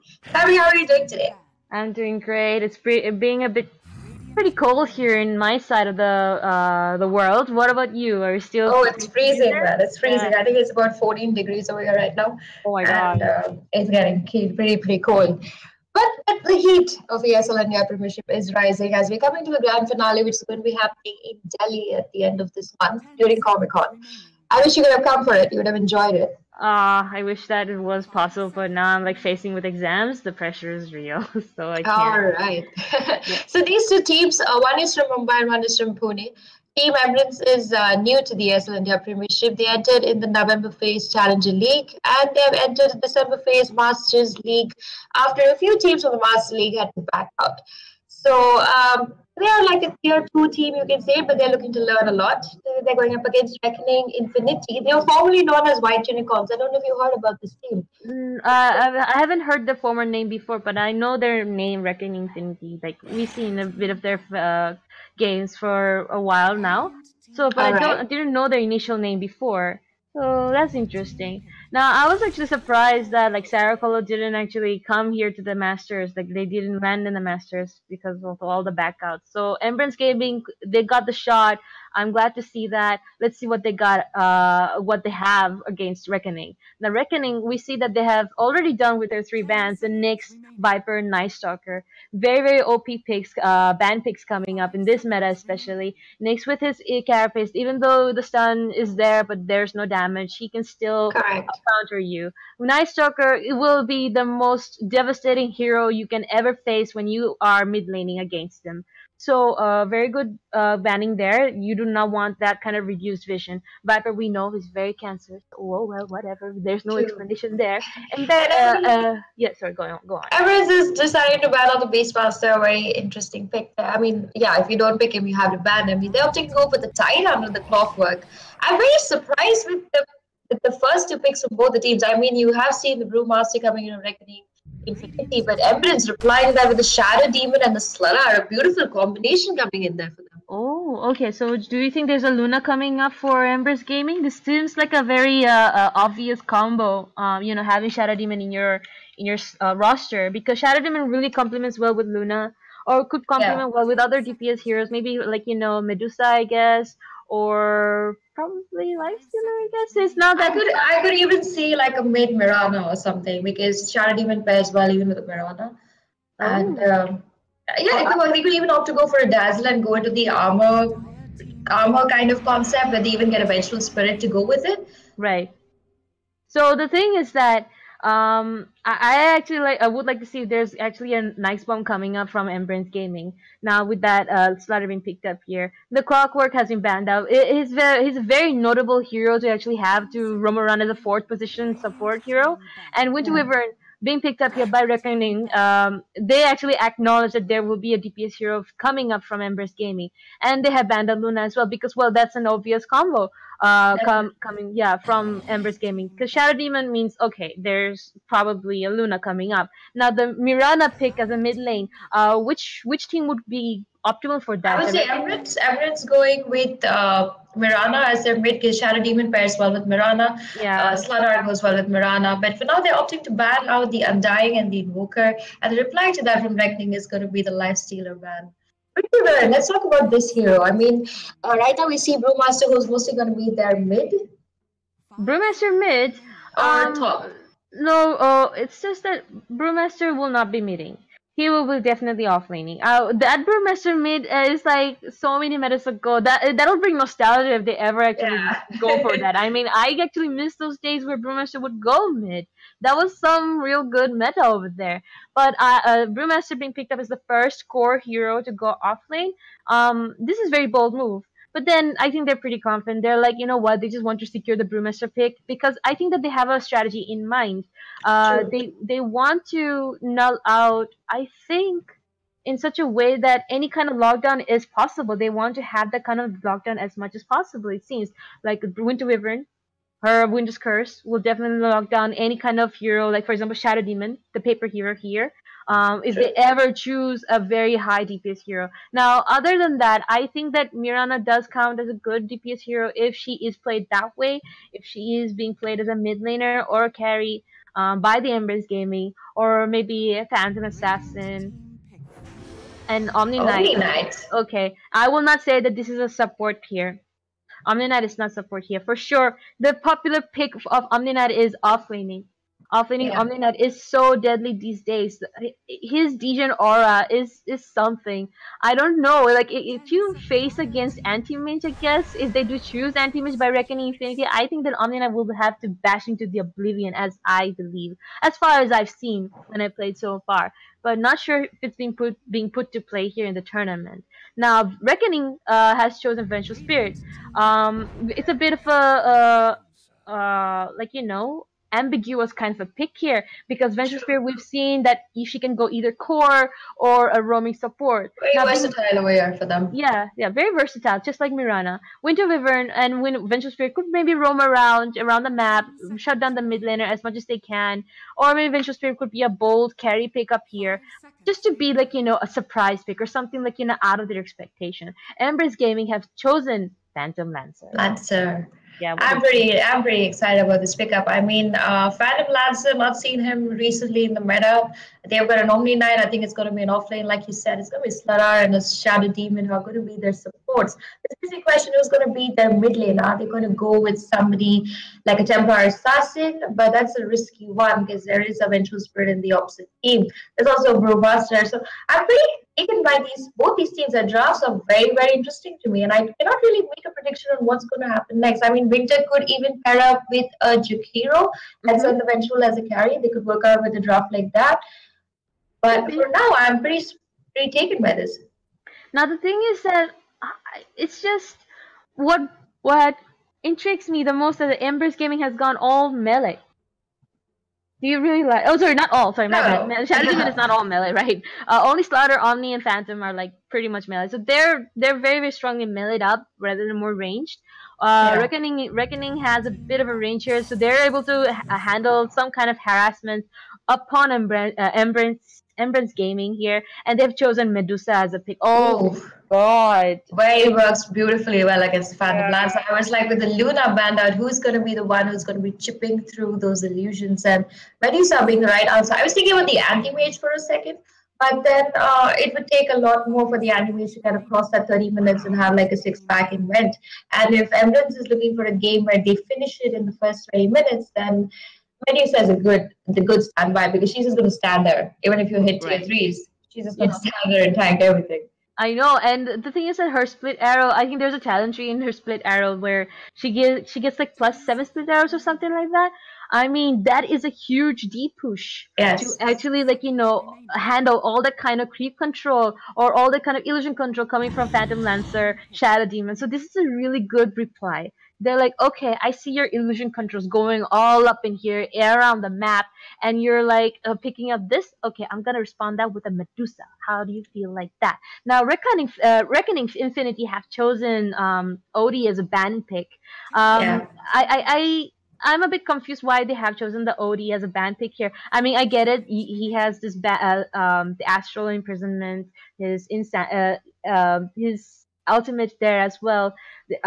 It's just that I'm not sure. Like, you know, very OP hero to be able to face against, but I don't know. Maybe is it because they want to pick up something which could get countered by Odie. It could be that could be the only option, because in the last pick they are looking for their. But it could be a Queen of Pain. It could be an Earth Spirit. All right, so that could be a mid Brewmaster. Now that I think about it. No. What is the late phase like then? Because do you send the Winter and eventual with the Medusa in the safe lane, and do you send the Brew off lane and the Spirit mid? Or do you send mid with a tri lane and Medusa mid, Brewmaster off lane, Earth Spirit and Winter Wyvern will be probably tri laning. Yeah, Earth Spirit will roam around. That's very expected. We've seen Reckoning roaming a lot around with Earth Spirit here, so they're very, very prominent with their plays. Embrance Gaming, Phantom Lancer, who will complement with his pick right now. Now they have banned out Tinker, they have banned out Invoker. They do not want to face that kind of high magical damages or that kind of a split push rat. So they want to actually take down the structures themselves if given the time to them. But the problem is that Embrance Gaming maybe are trying to look forward to taking it to late game because of their roster itself demands it. Now, Reckoning Infinity also roster demands that it goes late game as well. Now, the thing is that not sure how late this goes, or not sure how well farmed their carries could be, but this last pick is a Mirana pick. You called it. Woohoo! So Finally. mid Mirana pick. Let's see how this gets played out here. Actually, I want to tell you that I think Embrance Gaming is going to take this game in the first 30 minutes. I mean, they have a Shadow Demon that can really just keep creating illusions, and there's a Phantom Lancer who's going to keep that push going. Saying that they take down this Medusa in an early fight and make it a 4v5, I think their high ground potential is much stronger than Of course. And Mirana can combo with Shadow Demon because of his disruption. Like once disruption exactly. and you time your arrow, boom. It's combo. beautiful. Like I see the roam coming in from the Slarad, the Shadow Demon, and the Miranda. I'm going to see the Omni Knight and Phantom Lancer just go do their thing, get their levels, get whatever items they can, and get that Diffusal Blade running on the Phantom Lancer soon. So then they can really take on this fight. But what I'm going to question is that Brewmaster pickup, because that one pick could change everything for Reckoning Infinity. I think he's going to be that MVP that we need to see in this game. He's gonna have to tank all. I think he needs to be kited out, or he needs to be the one to actually lock it down. He needs to be the one to be so front in line, because his Primal Spirit ability will have to make or break the game, just so that Winter Wyvern gets some kind of an opening. Now the thing is that their strategy is just like this: either Earth Spirit makes the opening or Brewmaster. Whoever it is, Winter's Curse by Winter Wyvern has to be used in such a way that the support heroes from Embrance Gaming will have to fall down because of their high DPS carry, and that is coming from Mirana and Phantom Lancer, or Mirana. Definitely. For everybody just tuning in, this is the ESL India Premiership. This is the Dota 2 game. It's going to be Embrance Gaming going up against Reckoning. Reckoning is the old former White Unicorn, so they are not new. They're not really new to the ESL India Premiership, so I'm expecting a lot from them. On the Dora side, we're going to have EG Zach, who's going to be on the Stunner. We have Revo, who's going to be on the Omni Knight. 1K Boy, who's going to be on the Miranda. We have Shadow Demon, who's going to be played by F. And Shadow, who's going to be playing the Phantom Lancer. Oh, and they smoked up as well. They smoked up so without Shadow, though. So I guess it's a 4-man smoke. Maybe just Shadow will just try to secure the rune at this side. But let's see how this goes, though. It seems like Vengeance Spirit is already alone, already taking the high ground advantage, so he does not want to get faced any kind of mishaps, perhaps. He will stay away. He will stay away for real, I guess.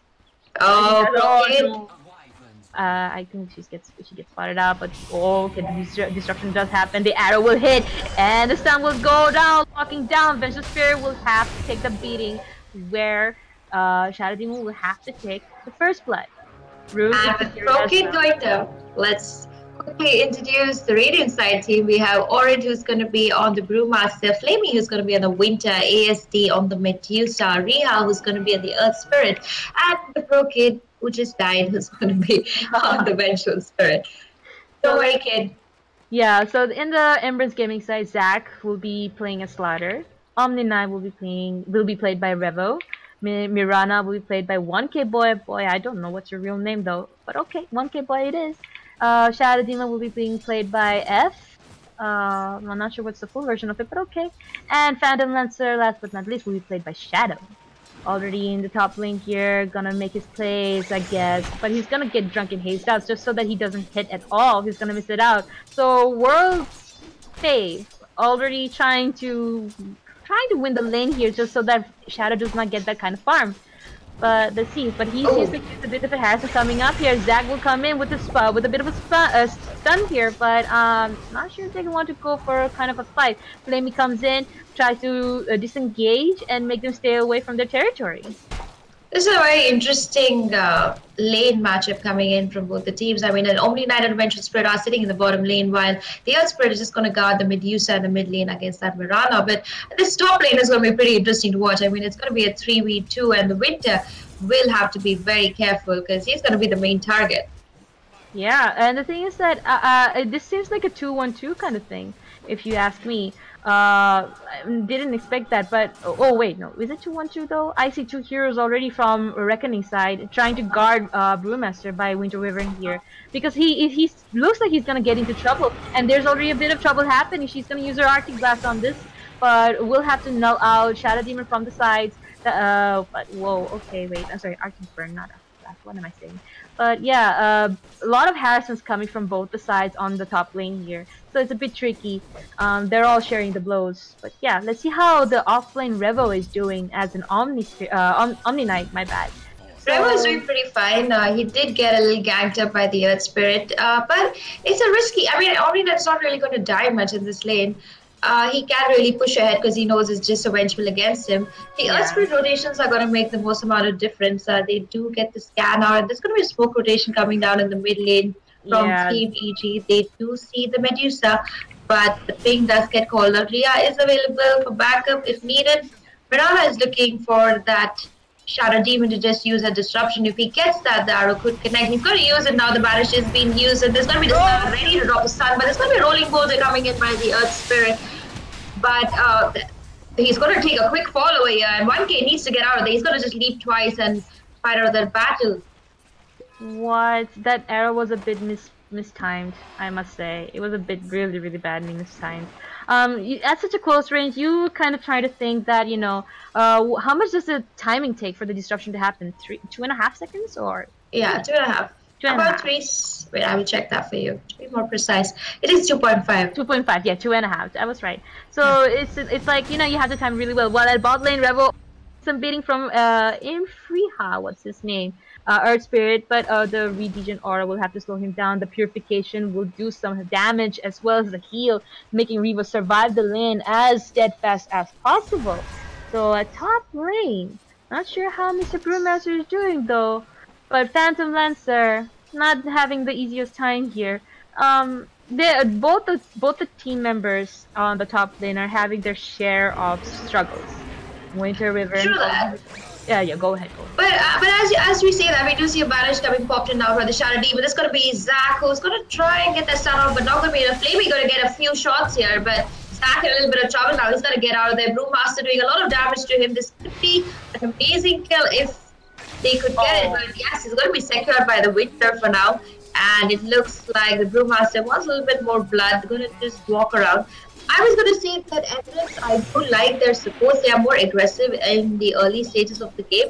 But seeing that kill coming from Reconing, I was like, okay, maybe I was wrong about that one. Yeah, I really liked how Winter Wyvern has used this Winter Blast as such a like a last resort kind of a skill, just so that she can get the last hit that will land on him. So good play by Winter Wyvern there, trying to initiate and be a bit more aggressive so that Brewmaster can actually get some edge in the lane against Phantom Lancer. So good on him, good on the support.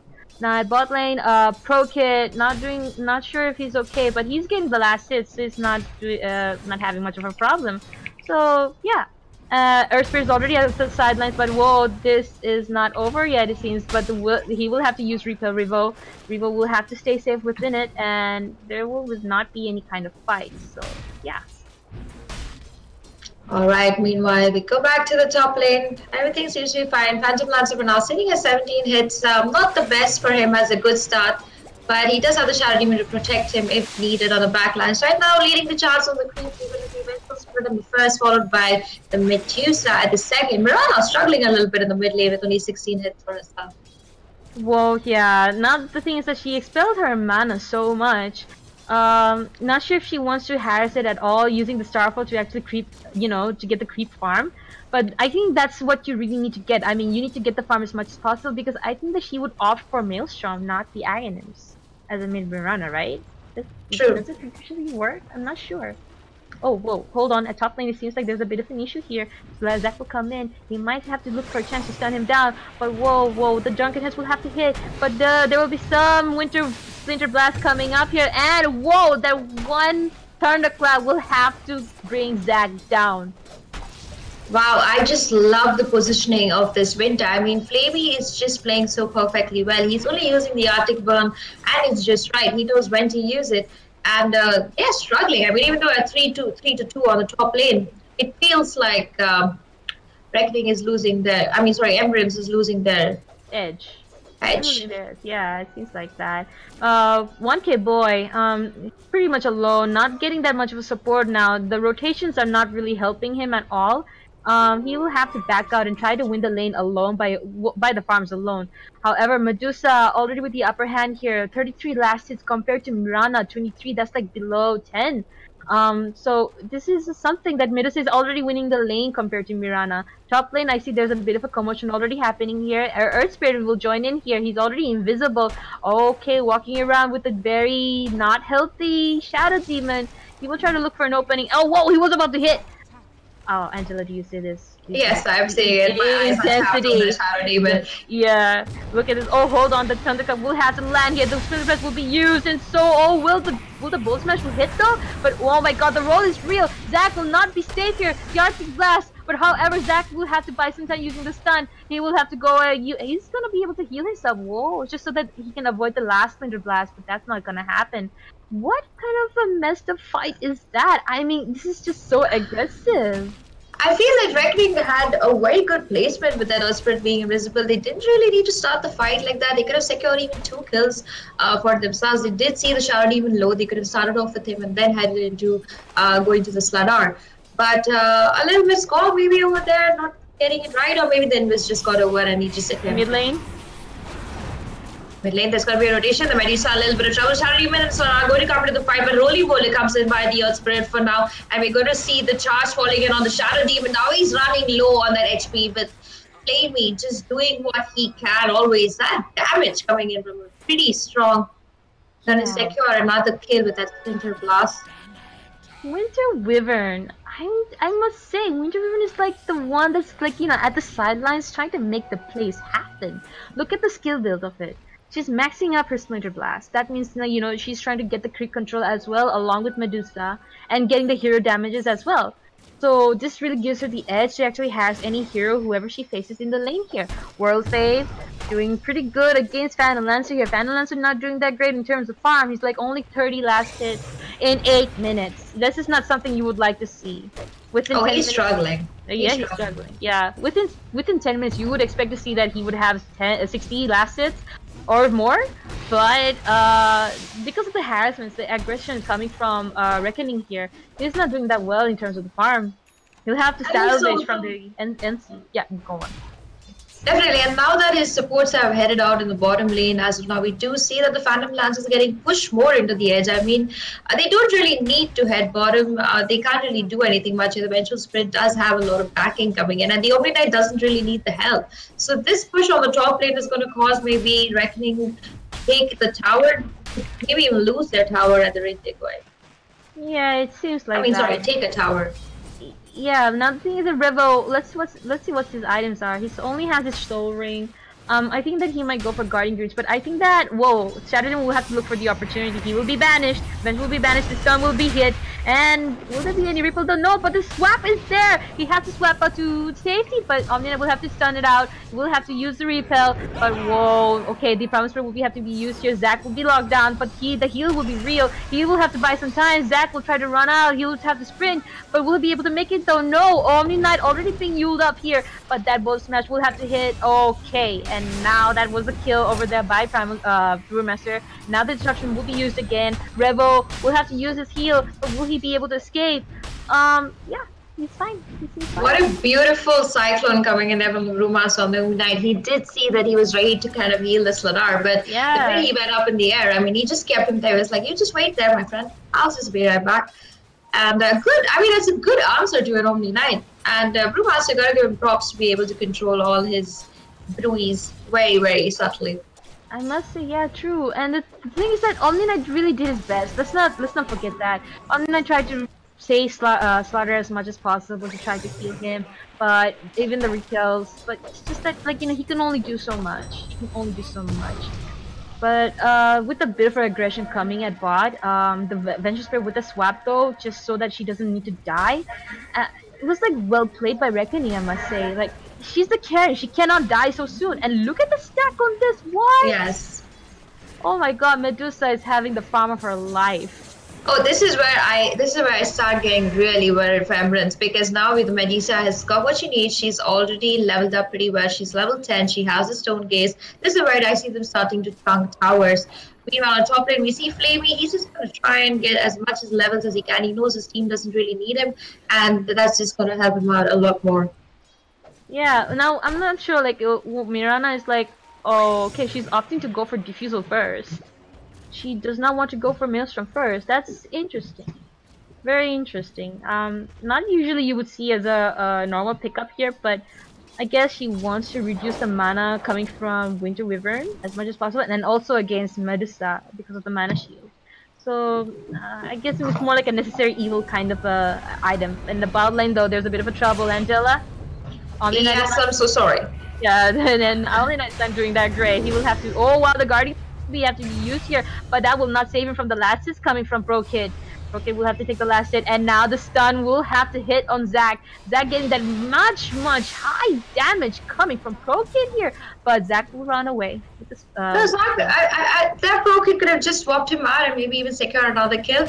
But for now, we do see that Reconing are going to start charging at the bottom lane now. They see the Shadow Demon, the Arctic one gets used by Flamey for now, and the Shadow Demon trying to save himself for now, going to just disrupt himself.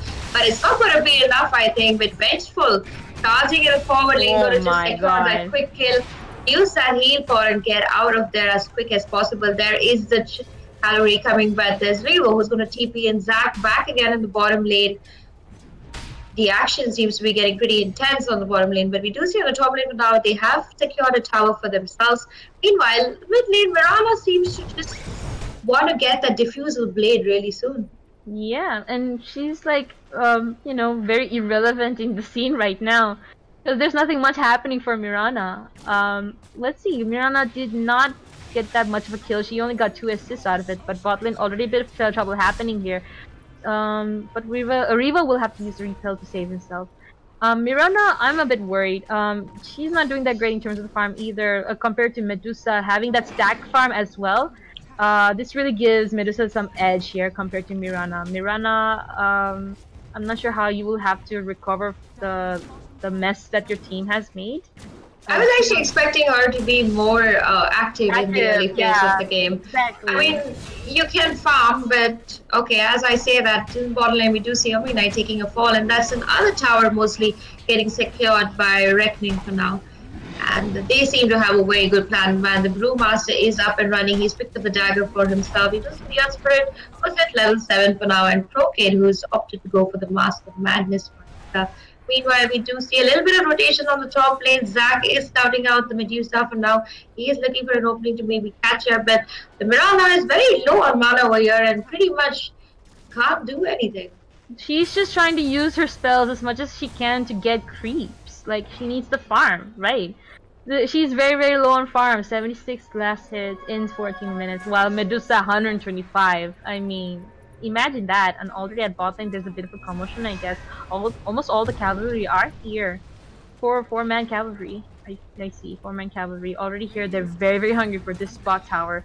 Mirana comes in as, oh, the arrow will miss, but she'll have to leap out. The boulder roll will have to be real here, but the Moonlight Shadow will have to be used. There is no detection just yet. This is the first Moonlight Shadow they have witnessed.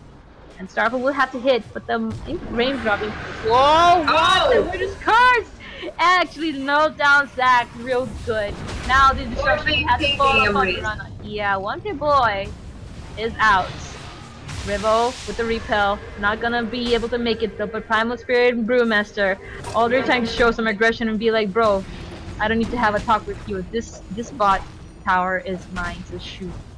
I'm not understanding this Mirana's role anymore. I mean, she missed the arrow when she's supposed to combo with the Shadow Demon, and then you're just using very amateur Starfall on a hero that can actually turn the whole fight for you with just his ultimate. It's go on. A little confusing, but it's okay. I mean, I think RG just have a good plan in their mind. It's just not that. It's just the positioning was not that great for Mirana. She was too much forefront in the battle here. Hold on in the mid lane. Okay, not that great. The purification will have to be real here. She's getting a lot of hit, but they will have to disengage. I do like how ProKid uses his swap more in a defensive way than an aggressive way, so that always kind of gives him the edge in the fight because you really don't know when he's going to swap. So you always got to be very cautious entering into the fight. But with that DD getting picked up on Pro Kid, I can see Rosh happening over here. We do see the Wave of Terror getting used, the Vengeance Aura. Got to make sure that Rosh is held in place for a while, and the whole of Radiant going to start chipping down the Rosh. I hope they kind of notice this. Embrance needs to respond to this. Embrance have no response to this one, trust me. I mean, Slaughter already does not have his blink. That's a shame, actually. I mean, I won't say shame, but they're trying their best. But that's a bit of a disadvantage that, you know, Slaughter does not have his blink yet. He did not get much of a backup support coming from Shadow Demon here because of the rotation, the kills, and the aggression coming from them. It's not that great at all. So now the Roshan going in the favor of Pro Kid here. The arrow will have to be a miss again. I'm not sure if Mirana is having a great time at all. I mean, with most of the arrow misses, it's like not a good day for Mirana. Not a good day for Mirana, actually. No, I mean, it is a Masters League, so it's not going to be the easiest arrows you got to send. You got to be very careful of your arrow, and that's why the Shadow Demon is very important for you, because you got to lock down one hero at a time. But the good part about Reckoning is they're always roaming as 5. So how do you kind of pick up one hero when all of them are going to just rotate in circles? While we see the Phantom Lancer, he is trying to do what he can. He's sitting at 90 creeps as of now. Picked up a diffusal blade for himself. Now with the Medusa pickup coming in, we do see a lot of heroes from Embrance trying to pick up that diffusal blade first, which I think is kind of causing them to play to Reckonings. Now the thing is that Medusa doesn't seem like she's afraid here. She's going all kind of damage. She does not want to stay very defensive. She didn't take any evasion as well. Like, look at her attack speed. She's got Maelstrom, she's got Mask of Madness. She's not afraid. She wants to get this done as soon as possible. Even if she's like using Stone Gate, she wants to take down the hero, whoever falls into her path, after the Winter Curse has been executed. So their fights are pretty... Oh, whoa, the swap already happened. Omni Knight will have to be the first to die here. Pro Kid already on the dominating streak. Zag will have to take a bit of a beating here. The Boulder Smash will have to numb him out by Flamey taking the killing spree. And the Winter are going to just cold embrace Pro Kid for now. The arrow going to just almost connect on Pro Kid, but not going to be enough. And meanwhile, Medusa with that Maelstrom and Yasha just chunking hard on the towers. The Aegis does get popped on Pro Kid, but they don't really care. They do have the Brewmaster still in the front line. So what is the response that Embrance is going to give to this? They got to answer to this. Phantom Lance is not bad enough to really do much, but finally an arrow does connect. But are you going to get too hasty here, 1K? He's going to head back, but for now, they do seem to do whatever can. We do see Shadow hitting his own teammate now after the Winter has already used his ulti on them. And the fight continues. We see the Earth Spirit ulti charge on a lot of heroes. He's going to be the first one to fall. But the damage has been done by Reckoning. They have taken a set of rats away up. And a beautiful swap coming in there from Pro Kid, saving his life now, being on a mega kill. The Brewmaster will take a fall next, but it's totally worth it. And one set racks, Pro Kid, you gotta get out of there, buddy. The stun me, not gonna be enough. Disruptor, gonna just disrupt himself. Okay, I can't reach you, but it's okay. Oh, okay. Skill on cooldown for unknown reasons. Yeah, now the thing is that, okay, 3-man down, full racks. And do you know what time it is? It's like already close to 20 minutes and they got full racks at top lane. Yeah. What? I mean, I was kind of expecting this. Like, once you kind of give Medusa that start, like, she's already doubled the creeps of the other carry. She's kind of set and ready. She doesn't even care whether they want to drain her mana or no, because she's just going to chunk those towers as fast as come. And now next she's going for the Mjolnir, so Phantom Lance Illusion's going to mean nothing for them. True, and like as I said, like the way she's like going all damage and all that kind of attack speed, because she wants to take down the structures as soon as she can. She doesn't care whoever falls into the stone gate. She will take out the heroes as much as possible. Winter Wyvern will do that for her as well because of her Splinter Blast. The Winter's Curse being beautifully used on the very weakest of the heroes like Shadow Demon or Omni Knight, or even Mirana, or anyone whoever falls nearby Mirana, or bottom lanes are a little bit of trouble, going to get quickly stunned by Pro Kid, and the rolling balls, a casual escape and a quick kill for the two supports. He wants more blood though, Pro Kid, looking the Wave of Terror. But I guess they're pretty much set. He's opting to go for an Eagle Song next. He might, he'll have to. But I guess, you know, that will have to give him some edge, like in the Butterfly. Oh wait, no. Yeah. The Butterfly will definitely give some good invasion coming from Phantom Lancer as well.